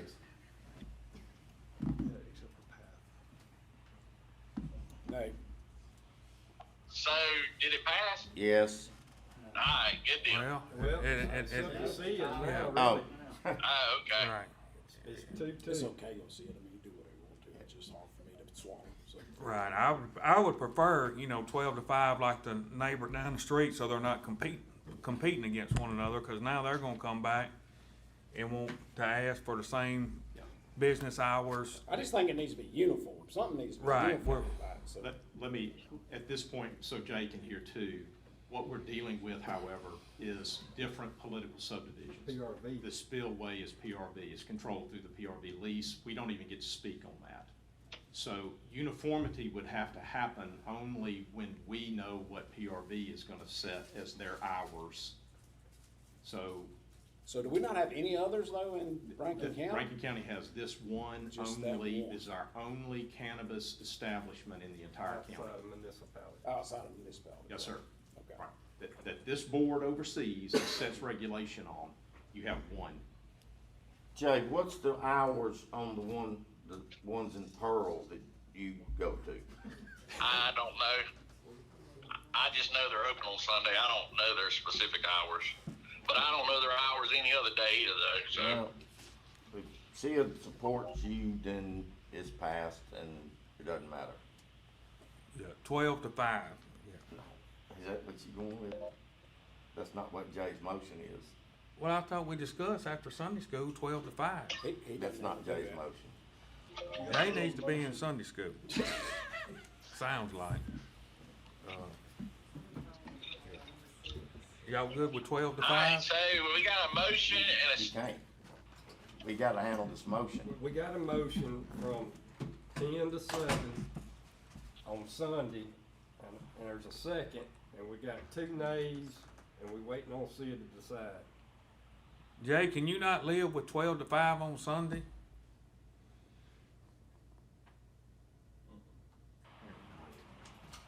So my motion is to do it as how they presented it. I don't really know the details, how all their operations are, but I'm assuming it's how the rest of their stores operate. Well, it's in your district, and so I'm gonna go with what you kind of want to please them people. But I highly encourage you to be in Sunday school on Sundays instead of at Dabs. But I vote yay. Okay. Jay, it passed 3-2. All right, good deal. Thank you, fellas. Thank you, Jay. Thank you. You wanna stay online? I'm sorry? You wanna stay on with us? Yeah, I'll listen for a while. All right. Jay, you are mic'd up so that everyone in the room can hear you and your participation, so stay with us as long as you want. All right, thank you. Mr. President, if we're prepared, we'll move to the next item under my section there, which is a discussion and a clarification concerning our bond project list. I don't know if Jay has access to this document. He's got a photographic memory. He All right. don't have any projects. So it don't matter. Yeah, I do see District 5 listed here. So Jay, we're gonna talk about the bond projects, and the bond project list and just get clarification on that. All right. You see, the bond project list laid out for you there. They're identified as common projects, and then you see the references to each of the supervisor districts and how the bond proceeds relate to both common projects and to the supervisor districts. You see those identified there, along with the estimates, stress that again, the estimates of the various costs associated with each item listed. At the bottom, this is where I want to draw your attention. At the bottom, you will see possible additional projects. This is where we are looking for some additional clarification to the board as to whether or not there is an intention or willingness on the part of the board to add any one or more of these possible additional projects to the official list. The items that are listed and have a total of 28 millions identified there, you've already indicated your desire and willingness for those to be your official bond projects. Let me ask you, do we have to identify and add this today, or can it be done? I'm just asking, I don't know legally or. It doesn't have to happen today, Sid. Right. I would indicate to the board that the sooner we can get clarity and identify the list, the better. Right. Because we are at work now trying to organize the project list in relation to how we have to pay this debt back. Right. And if we don't know what the projects are, we can't accommodate the repayment schedule effectively. You're burdened with the bond statute that has specific things that you can spend bond proceeds on, and you can't use bond proceeds for uses that fall outside of the authorized statute. So we want to make sure that we can vet the projects, that we know which ones need our time and attention to determine, can we even use the bond proceeds for this? And if so, what's the useful life of that activity? Right. That's how we know how to repay. Well, the possibility of additional projects on election equipment. Yes. I mean, to me, I don't see how that would be. We are authorized to use bond proceeds specifically for election equipment, and it's also falls under the way that you notify the public of your intention for use of the funds. Useful life of election equipment, Brad, as long as we can get confirmation from whomever it is that we end up getting election equipment from, that the useful life of that equipment is at least 10 years, we are authorized to use the funds. Obviously, as a part of whatever process we would use to call for options on election equipment, one of the conditions would be that they have to confirm to us in writing that their equipment has a useful life of 10 years. So if you look at our current equipment, 10 years. We've had it for 10 years. Have you researched this, our equipment that we have and its capacity to continue to operate, and that we need new equipment? Have you dug into that? I don't think he heard you. Jay? Is he still on there? Jay was really instrumental in helping with the equipment. What's the equipment we got now, just outdated? It's falling apart. It's falling apart.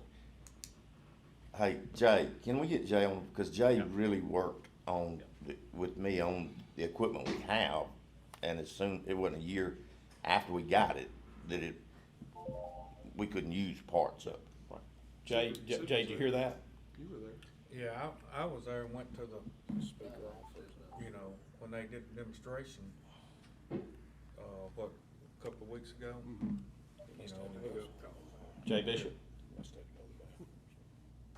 Call him back. Jay? All right, while we getting him on the phone, the burn building, facility. I see a need for. I do too. I have had the volunteers to reach out to me. Yeah. That they cannot do training now. That one, I say, good. The land purchase, we've discussed a lot, and it is very, Beneficial to them. very beneficial. Yeah. Economic development. And I was not part of, the committee that reviewed the new election. right, well, I went and looked, but I say the top two, and then we can discuss the bottom three, you know, at a later date. We know that Well- we're gonna have to do something, you know, so we do know on the maintenance, you know, so, but I just say, you know, the top We can two make that and, decision on the second. right, we Yeah, can, when Jay gets back. I recommend Jay being here for those. I agree. Right, and let's what, you know, so I feel sure Jay's good with the top two, and let's wait and discuss the bottom three. I mean, we know it's got to be done, you know, and, you know, when All right. something We needs might not have repaired. to use bond money. All right. Right. Well, let's go back to our projects and the common. On the common one, the only one that I have some questions, and we need it, animal shelter, but who is going to oversee that and make sure that it happens this time? So there is a working group at present that involves Mr. Parker, Mr. Harrison, the sheriff, and representatives of the sheriff's department. As you know, the sheriff conducts animal control for Rankin County. We're Yep. grateful for that. He will be very instrumental in building orientation, configuration, elements, location, all of that. So we have a work in process. The facility would be identified to be placed on property that the county owns and controls. It would be in a location that is less visible from Marquette Road, but still accessed by Marquette Road. And we believe, and I think I'm speaking for my guys over here when I say that we believe that the proposed location is way better than the current location. The second issue with the animal shelter is that its current location is made problematic by some of the plans that this board is currently developing for that entire area to be a significant potential economic development revitalization area. And so by relocating the animal shelter to our other property on Marquette, we will clean up and clear up about a 13-acre piece of property that could be very valuable for economic development purposes. I don't have any qualms about doing it. I just wanna make sure we have a team that pushes it through Yes. and don't let this, We're working on it. There's, That's right. there's. because we have had this. We have been discussing and working on the plans. So are you gonna be the point person? The point person? No. Yeah, who? I am a point person. All right. Well, The decision-making, we're kind of leaving up to the sheriff to make sure he's satisfied that it's what he wants. all right, we don't wanna let this flake off as we go through our spending this bond money. Yes. Okay. And I've interacted with the sheriff too about some of the construction types and the architectural things that need to be done ahead of time so that we can make sure that it actually functions Yeah. as a shelter and not just a building with some dogs in it. So, Well, I mean, is this building only for cats and dogs, or are we gonna end up having, if we have to pick up horses Yes, or cows? there is a, goats? There's there's outside a plan, pens Brad, as well. to account That's right. for livestock as well, and that's right. riding stock. All of that is being accounted for. By the way, that's currently being accommodated at the current location. That's right. And so I think. Limited, yeah. Yes, the idea is to duplicate that so that we don't lose ground, but to obviously modernize the facility. Yeah, that's right. There's also gonna have to be some coordination. As you know, we've had some third-party participation with some Yes. structures that are a part of our animal shelter right now that need to be relocated to this new location. And so there's a plan in place to deal with that. So we know we're gonna have some additional expense associated with relocating facilities that are there now that were provided on behalf of a third party. That's right. To enhance our shelter operations. There's also an intention to continue to gain good ground on our adoption side. And so this facility would account for the need for an adoption facility to be a part of this. That's in the plan. Okay. And I think the adoption side is going great right now. All right. each district has their own, and I've only got one, and it is the fire station on Holly Bush. So, Mr. President, if you'll indulge me, I need to exit for about 2 minutes. But I'm, Okay, that's, so y'all, you good, okay. All right, so I guess we're good with everything on here, everybody's looked over it. That's right. The only thing, the North Shore Parkway, are we fixing to, that's on, Well, you know, part of the plan in the past, before I got here, was to actually begin the 3-laning of that whole project. This money is not gonna be enough money to do that whole project, so the idea now is to at least get some of the preliminary stuff done, the plans done. Tim helped me with what that would include, so. So basically, any environmental that needs to be done, we don't anticipate any right-of-way acquisition. But then you have some geotechnical testing, get all that done, get a set of plans, what we call shelf-ready, because there's potential to go for other avenues for funding on it, but you really need to be ready to go. Once you got that ready, then we can go and ask Right, for state and okay. federal funds to. we're just gonna get it ready, shelf ready? Right, that's right. Right, okay. Said we would vigorously pursue all funding sources and not just local dollars. Right. To do that. By having a design, we are much farther down the road of qualifying for that kind of funding. All right. Yep, that's how it is. That Just have, sounds- By the that way, sounds- you know, if we do Right. qualify for additional funding, if it comes from a federal source, if it comes from a state source, there's typically gonna be some sort of matching responsibility that we have to bring forward. Right. By having the design handled ahead of time, we will get credit for the value of that service as a part of the matching responsibility.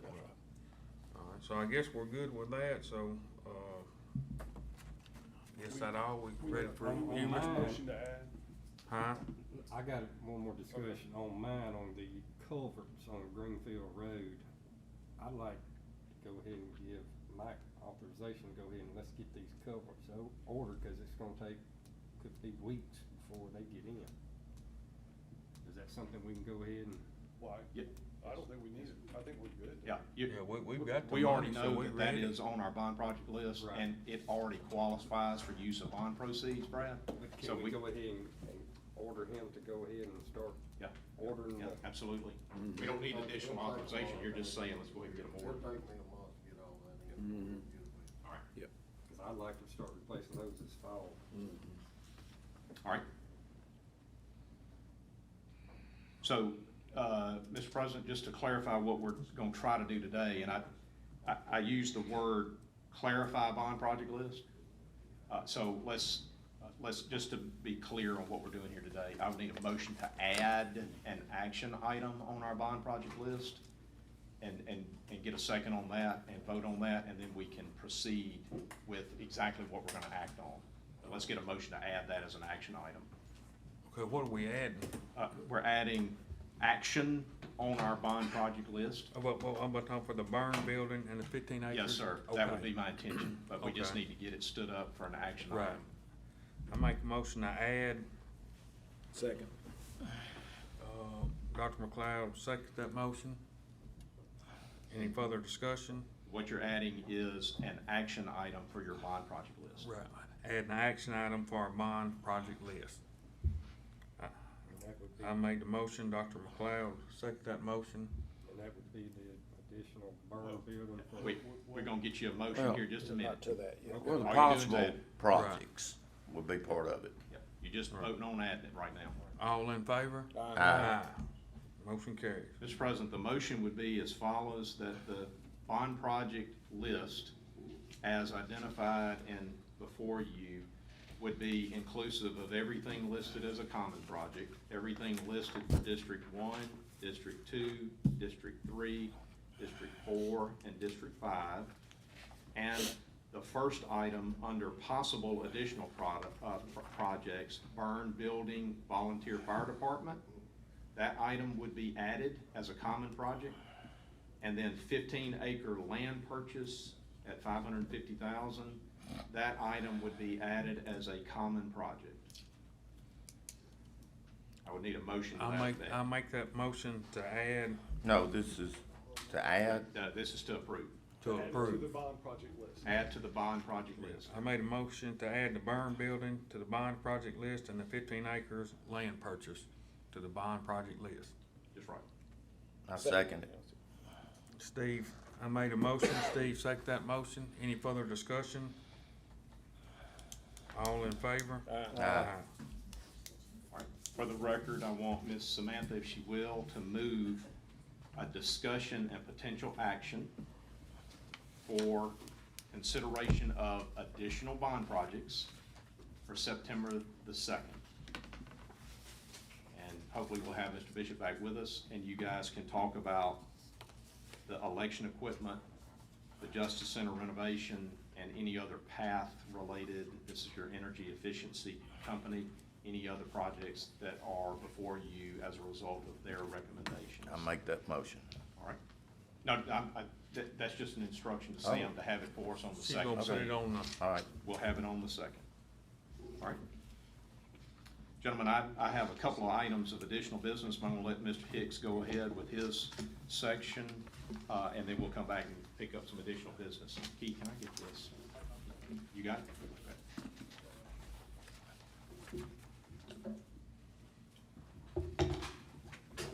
Good morning. good morning. The first item is a housekeeping item. We have a deadline of August 31st, so we're asking the board to go ahead and approve authority to issue a check in the amount of $8,656.67 to PERS, and that's to catch up on a payment. I'll make that motion. Second. I made a motion, Steve seconded the motion. Any further discussion? Hey, my discussion would be, this is something we do every year. It I mean, is. why can't they just Mike. do it as they normally do it? Pull your mic. They- By virtue of how they're paid. Found the problem. Okay, so we shouldn't have to act on this anymore. Well, you may not have to, but it's not just, I mean, we've had to do it, it's on consent agenda on some, Yeah. but this seems to be happening more and more with. Okay, I mean, I just knew it's been coming a Yeah, pretty it's not- regular deal. The county didn't cause the problem. Right. Right, There's PERS something did. that they located and said, and it's in discussion on what it is, but it's got to be paid. Okay. All in favor? Aye. Motion carries. Item B is discussion of potential action on the PATH projects, and I think we talked about that's gonna be moved to Tuesday. Right. Right. Samantha will add that to the Tuesday agenda item. And that's all that's all I have right there. I do have an add item. This comes from our last meeting, because we had the, additional public hearing on the tax matter, on the tax evaluation. We have to add back, I'd ask the board for a motion, for authority for the board president to sign order of real and personal property assessment rolls for 2025. If you'll add, motion to add that to the agenda. I make a motion. I second that motion, to add that to the agenda. Any further discussion? All in favor? Aye. And then I would ask you for approval for the authority for the board president to sign order of real and personal property assessment rolls for 2025, and we'll get those filed. I'll make that motion. Second. Steve made a motion, Dr. McLeod seconded that motion. Any further discussion? All in favor? Aye. Motion carries.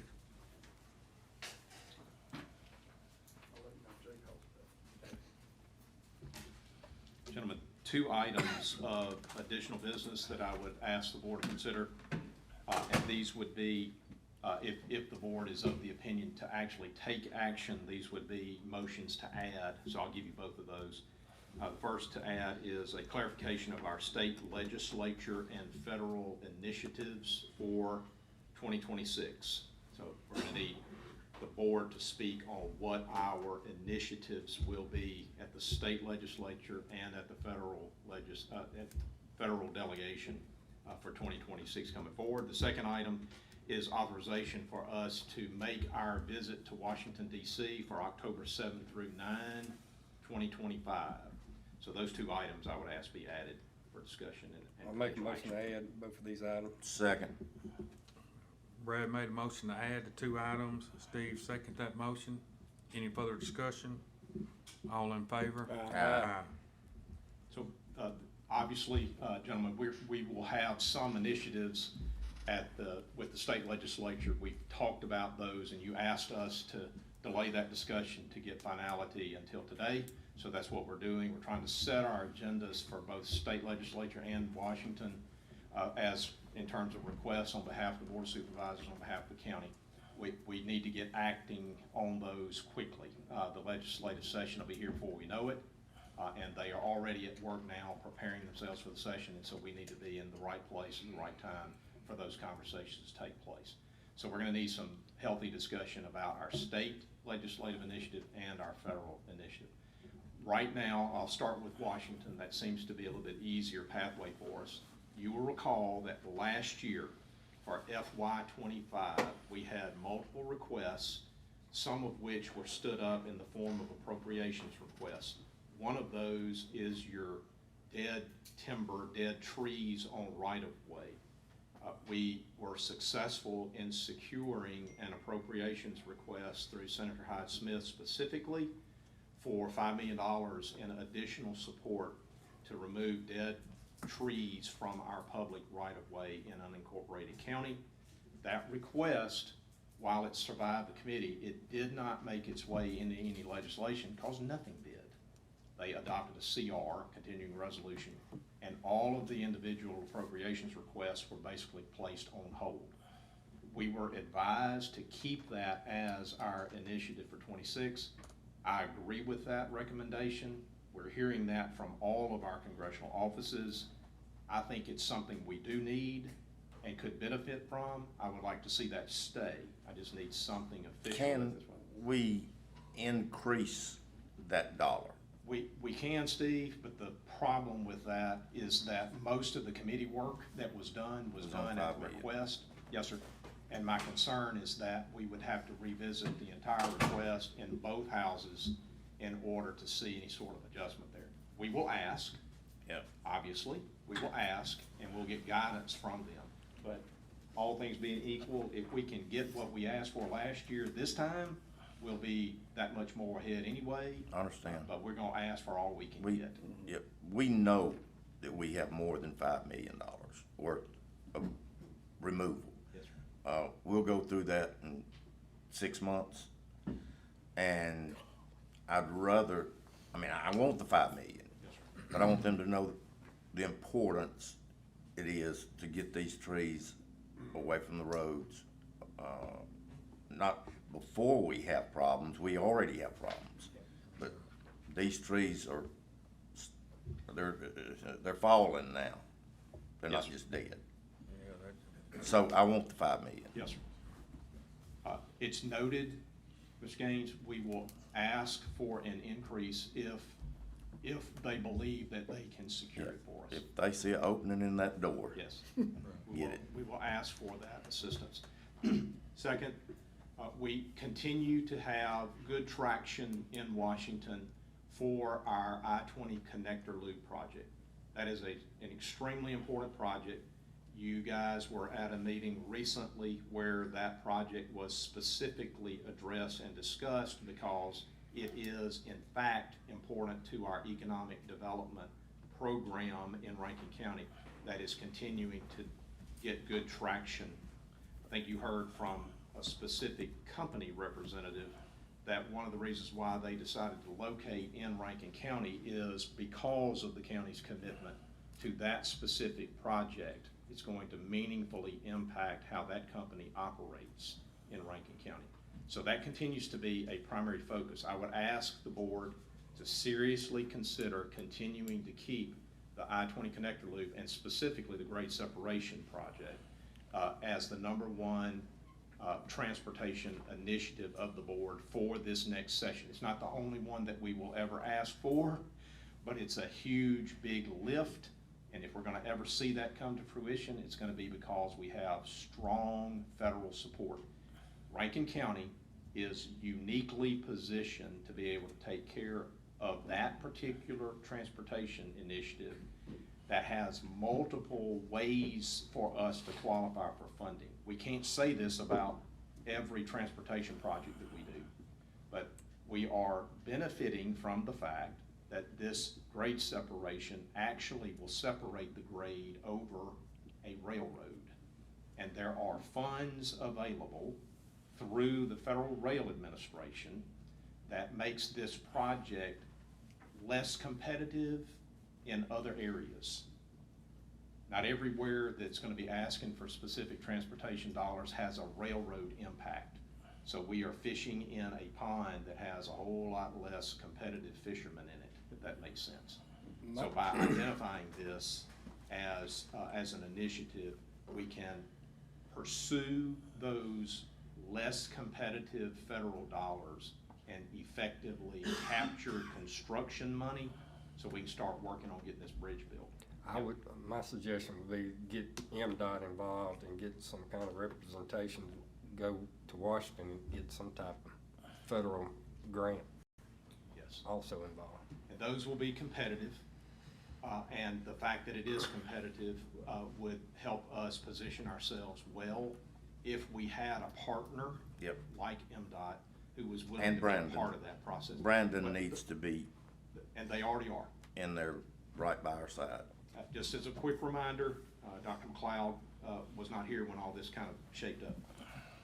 Both the city of Brandon and the city of Pearl are also co-signatories with the county and are participating with the county in this initiative. Yes. So you have lots of reasons why this should be a primary focus for the county.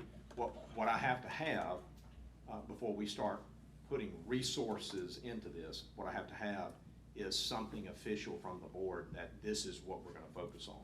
The reason that we have to have it is because if we're going to focus on this, we will not be able to focus on other projects. And it would be our intention as your team to have a single-minded focus on what we're working on this session. That's how we need to do I this. think with the momentum we got going on right now, we need to We push this. yep, All right. I agree. So that is another item of legislative focus at the federal level that we will clarify by way of a motion momentarily. Next, state legislature. By the way, I'll close the loop on the federal side by reminding you that we have another appropriations request, compliments of Congressman Guest, that is for $3.8 million, and it is a stormwater initiative. Further to your stormwater management plan, Congressman Guest looked at what has been authorized for Rankin County for stormwater management, which is $10 million. We secured a $6.2 million appropriation, and that is being booked now through the Army Corps of Engineers. Congressman Guest has requested and has gotten an appropriation, hasn't been signed into law yet, for the remaining amount of authorization. It's $10 million in authorized, $6.2 million appropriated. You've got $3.8 million left. He has requested an additional appropriation to clear that $10 million of authority out. So we are pending on a stormwater management appropriation of $3.8 million, and we would like to keep that in place. Absolutely. And Congressman Guest has agreed that his office will pursue that again, even though we didn't get it into the FY25. Okay. All right. So, unless y'all got a problem with that, you'd already authorized that last year. And so this is just keeping the same authorization in place. That's your federal side. On the state side, we had a meeting with Judge Morrow recently. You heard about this from Mr. Jones, who appeared before you last board meeting. Judge Morrow is asking for the board's support to approach the state legislature, to approach MML, the mayors, concerning the way that the misdemeanor from the cities and those individuals who are placed into our jail who are misdemeanants with high bonds, how it is that Judge Morrow would be given authority to be able to interact with those local municipal judges concerning the amounts of bonds for municipal prisoners that are housed in our jail. We need to interact with the state legislature on that request. That's a specific request that came from Judge Morrow. And we're just asking for authority to make that some sort of a focus on behalf of the board with the state legislature. Go and have conversations. Go and find out what can be done, what could be passed, what's the appropriate language. So if we're gonna do that and it's gonna be a focus, I need authority to do that. That's one. There has been discussion, Brad, about pursuing some sort of request through the legislature, and it has to be done through the legislature, that would provide for a way for restaurants in unincorporated Rankin County to be able to offer liquor by the glass, where currently they are not eligible to do so unless they are qualified as a resort area. State law is hinky, and there's no clean way, no clean mechanism under state law that would allow this board to kind of thread the needle where restaurants that serve food would also be able to offer certain types of beverages beyond beer and light wine, some types of beverages that are appropriate for those settings without opening the door for everything else that would flow from that. We would look at working with the legislature to figure out how to thread that needle through state law. That would need to be a focus if the board is of the opinion that we should pursue that. Okay, so that would be the next item. And today, it really is a unfair advantage for some that are considered resort areas, that is arbitrarily, I really don't understand how it's done, but we're not the ones that do it. This would kind of clean that up to where Everybody's on the same playing field. everyone's on the same playing field. For restaurants, Understood. I think it has held us back Oh, yeah, absolutely. in areas of the county that would flourish with that. So we're just asking the state to give us, what are we Put asking some for? amendments in a bill or create a bill that would That will allow us to open do it up. that. Wait, Glenn, Dr. McLeod, Yeah, I got it. you understand now? Oh, yeah, I got it. You know places that have been authorized, Yes. that are called resort. That are nowhere near any sort of a resort. And then we have other, I mean, restaurants in the county. Yeah.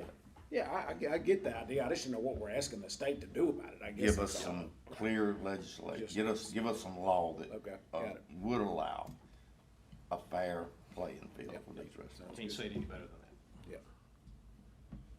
All right? So that would also incorporate itself into the second item that would be a state legislative initiative, okay? Your first would be the the municipal judge / Judge Morrow issue, and then this issue with respect to resort status and what that looks like to provide a level playing field. All right, and neither one of these where we're asking for funding. We're not, Right, so. neither one.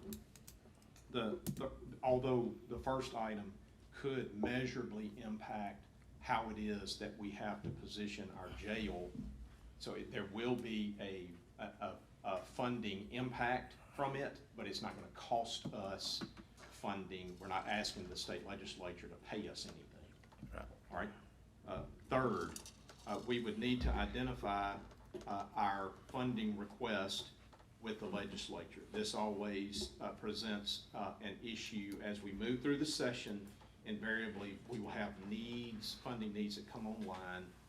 But if we have not been given an opportunity to get out ahead of our requests and work those channels, it becomes very problematic. So it's more helpful to us if we identify a funding request on the front end and then proceed from there to work that funding request and to communicate consistently, this is our one funding request. I would offer humbly that if we are going to go to Washington, D.C., and we're going to attempt to be very competitive in the grant arena for our transportation initiative, one potential helpful message would be if we are also working with the state legislature to provide us with the local match responsibility that would flow from any grant award that we receive. So I Yes. would propose that we align our requests, both in Washington and the state, by focusing both of those requests on your transportation initiative.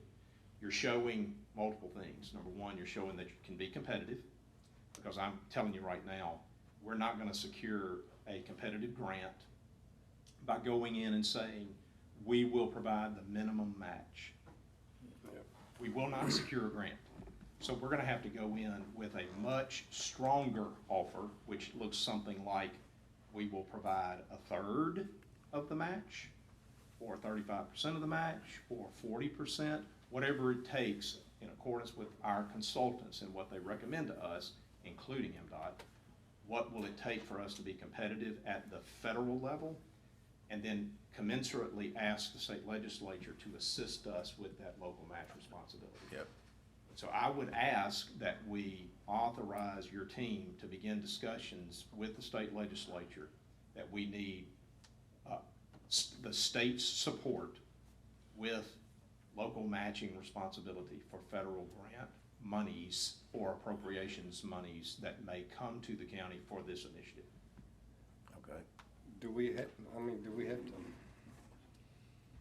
to, instead of we don't know what we're The gonna match get is from gonna be. federal. But If we don't get anything, can we ask, for a backup, say, can we get some state funding to help do the grade separation Yes, or sir. the? Our request would not be specific that we will use those proceeds just for matching. We would ask for an appropriations to the project. Okay. I am telling you that the reason we would ask for an appropriation directly to the project will be so that we are able to provide that matching responsibility. We're paying for the project regardless. Right. So the message won't change, Brad. Okay. And the funding will be available to the county as long as it is used on the project. All right. All right. By the way, you've already secured multiple state level appropriations in just that fashion on this project. Yep. So we know how to ask, we know who to ask, and we believe we can have some success there. But I need authorization that this is All right. gonna be our focus. Y'all good with that? Yeah. I am. I have a question. Can we have a B or under that or A that we ask for support and paying for, which we'll address it Tuesday, but helping us pay for the election equipment? Is that something, because Delbert and Secretary of State know what the needs are? Yes, sir. Could we ask for some? Absolutely. I would think that the response we may get is that the Help America Vote Act provides funding that's from the federal level directly to the county just for this purpose. And so they may want to default to that, Steve, and I'm not sure where we stand on receiving HAVA funds, HAVA funds. But that is generally the place, the repository from which we get monies that would pay for things like election equipment. Have we received funds before? Yes. We've It's kinda like a grant deal or what? It's an annual allotment that we get, and we use it to run the elections as well. So we're paying poll workers and running the elections with those funds. So what's left over is left over, and we just got our payment this month for this year. Usually we get it in May. Are poll workers, are they at the highest cap that they can be at right now, what they can get paid? How much was the check we got for this year? Say that again? 200. 226,000. It's not insignificant. We need another million then. I still ask that we ask that be part of Agreed. our request. Yes, sir. Okay. All right. Assistance with election equipment. Yep. Consider it asked. I would, again, I'm not trying to be dogmatic about it. This is the voice of experience speaking. Take it for what you will. When we disperse our requests away from a focused request, we lose attention really fast. And so I would just caution the board, zero in on the one thing you want to hound, and let's go get it landed. And everything just works better. And then if we need to be flexible enough to adjust late in the session, generally we take that information from the legislature back to us, like they are inviting us to do more, and then we have in the background another couple of requests that we can present if they come and say, what else you got? We have something to work with, but we will not make that a focus where we're literally scheduling meetings to talk about. Okay, strike that, and this is public record. Mr. Governor, Mr. Lieutenant Governor, Mr. Secretary of State, please consider helping us buy these new election machines to where we can operate at full capacity and safe and secure. Yes. All right, I'm being a lobbyist now. Very good. Thank you, Steve. All right. Is that all you Any have? other questions? Y'all have questions? No. For me? All right, we've got a a few things that we can group together with one motion and take care of the federal and state Yes, request. sir. Y'all have added both of the, you've added two things to your agenda, but let's take them separately. The first would be to clarify and to authorize your state and federal initiatives for FY26. And so I've listed those in our discussion. Those would be the recommendation that we make our focus. We would need a motion to make the focus exactly what we've talked about. Those three things at the state level and those two things at the DC level, your transportation on I-20 connector loop and the grade separation, and your already existing stormwater management program. That's your federal. And then your state would be the Judge Morrow issue, your resort status issue, and then the third would be your state funding request, which is matching funds on your I-20 connector loop. Just need a motion to approve those as your authorized focuses. I make that motion. I'll second the motion. Steve made a motion, Brad seconded that motion. Any further discussion? All in favor? Aye. The second item that you added was to authority for travel and to incur travel expenses related to a trip to DC, October 7th through 9th.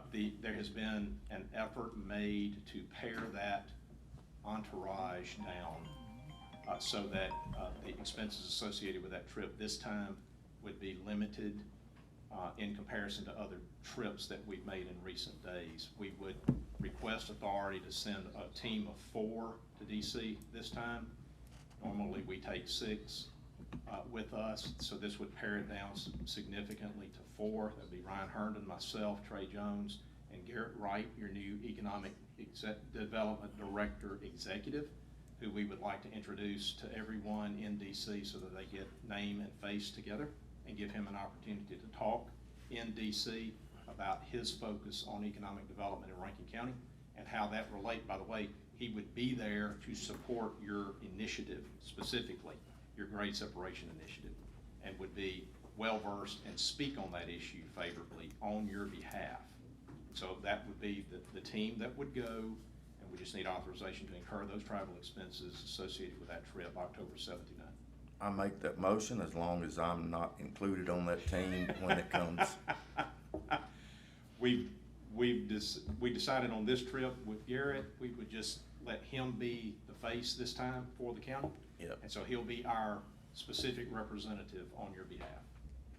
All right, I make that motion. I second that motion.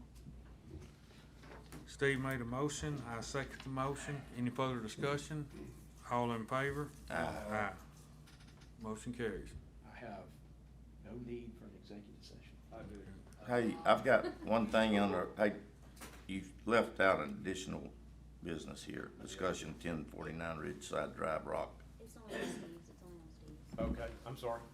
Steve, that's not on my agenda, Okay, sorry. well, it is. Where's that? All right. This, I did have, See. board this, let me, I've got one additional business. All right.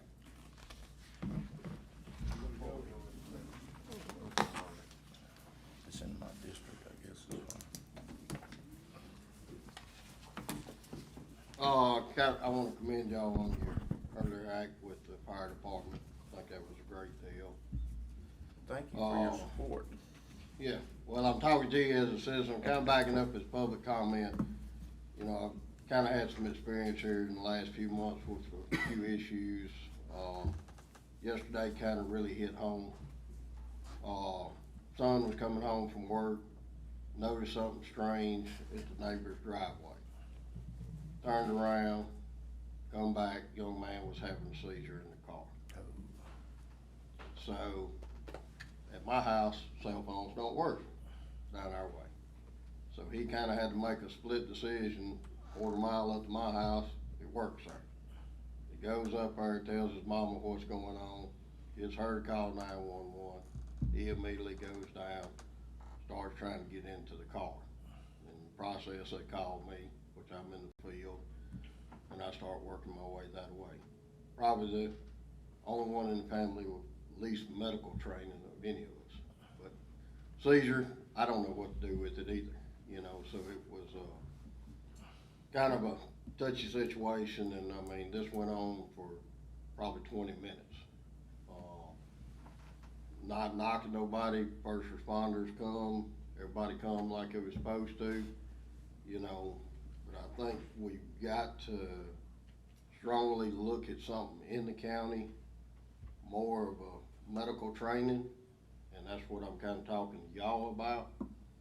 We're gonna try to, it's not gonna be cost to the county, we're gonna get with our EOC guys, we're gonna get our guys trained up better in the medical field to try to help around in the county when there is a thing. Did EOC show up here, where you're talking about? Yes, they did, but I mean, Yeah, you know, I okay. mean, it takes time to come from Brandon and stuff, and I mean, I have a fire department that's a mile and a half from me. But guess what, all them people, when they showed up, they was coming from work, they was, you know, so everybody, your volunteers are at work, you know, most of the time during the day, so. I think we've gotta do a better job as the road department, getting our guys trained up.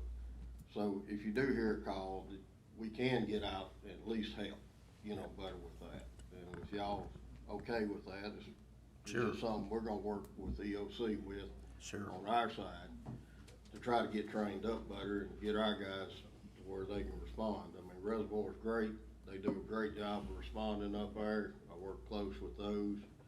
But I mean, just the day before, I was going down the road, a lady run off the road, hit a culvert, flipped the car 3 times, right over in the ditch, just like that right there, you know.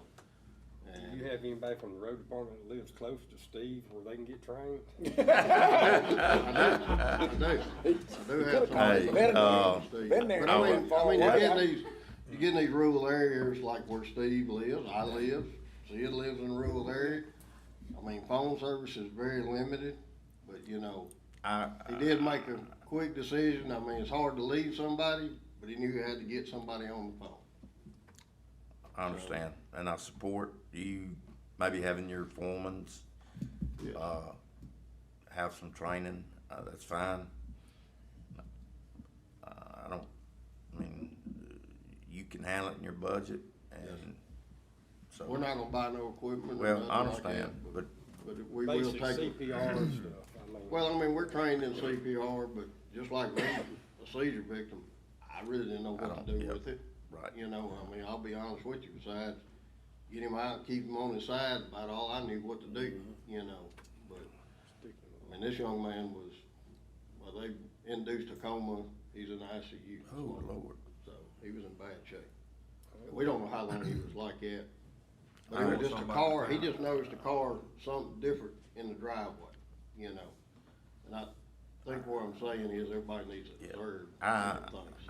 I guess I'm lucky or blessed that our volunteer fire department, we have, well, the guy that's the chief is really available 24 hours a day. and he has to come to my house. He's there 24/7, but that's not the case in all volunteer fire departments. I agree with you, Steve. Is that all you have? That's all I have. Thank you. Hey, We got any more additional business? yes, I do. Well, I got an executive session. This, mine,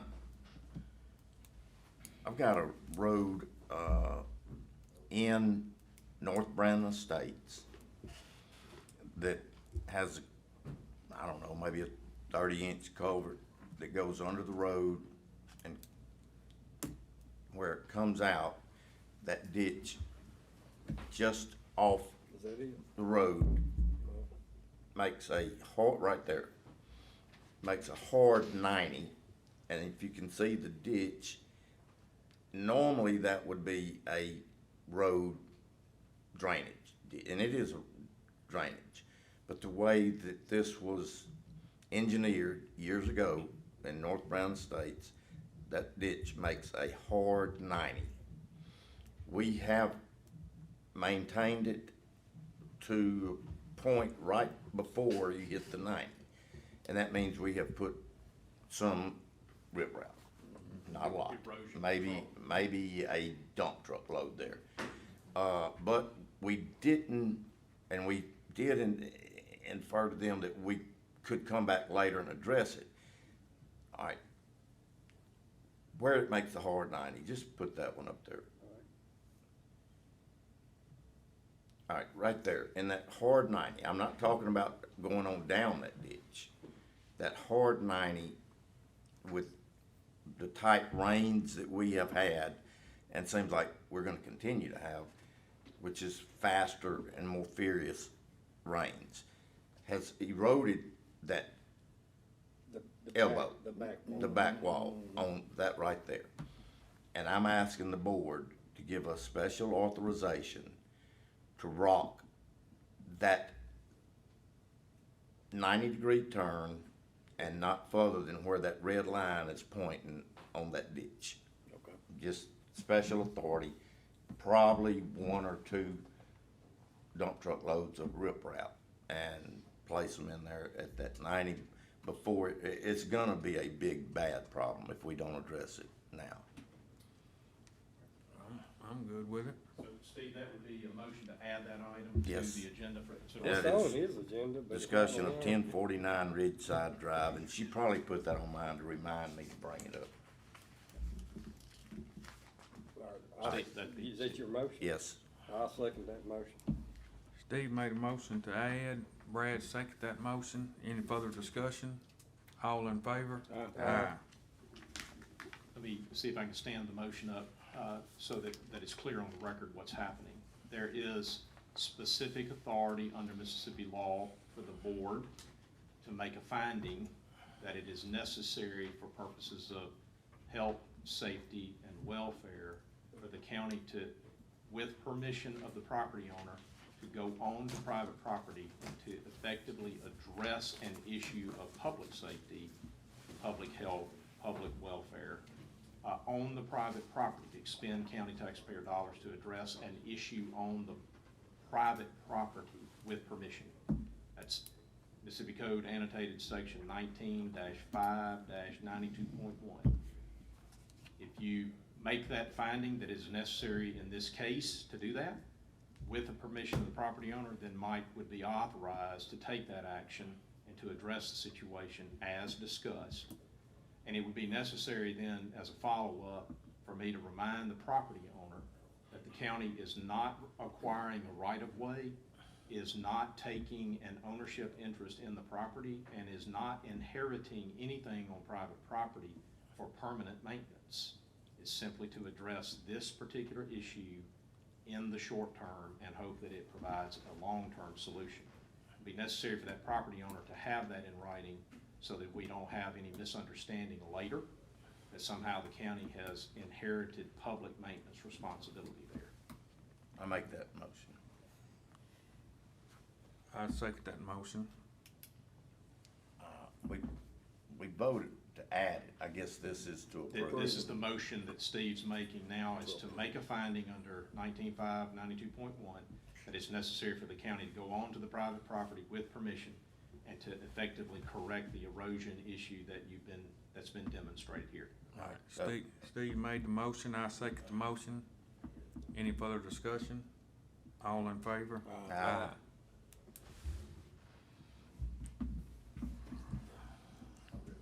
What we talked about, All right, you need to, I think it's a need for executive session. I got you. One item under personnel for executive session. okay. I'll make a motion, go in executive, or. Need. Need to go in, executive session.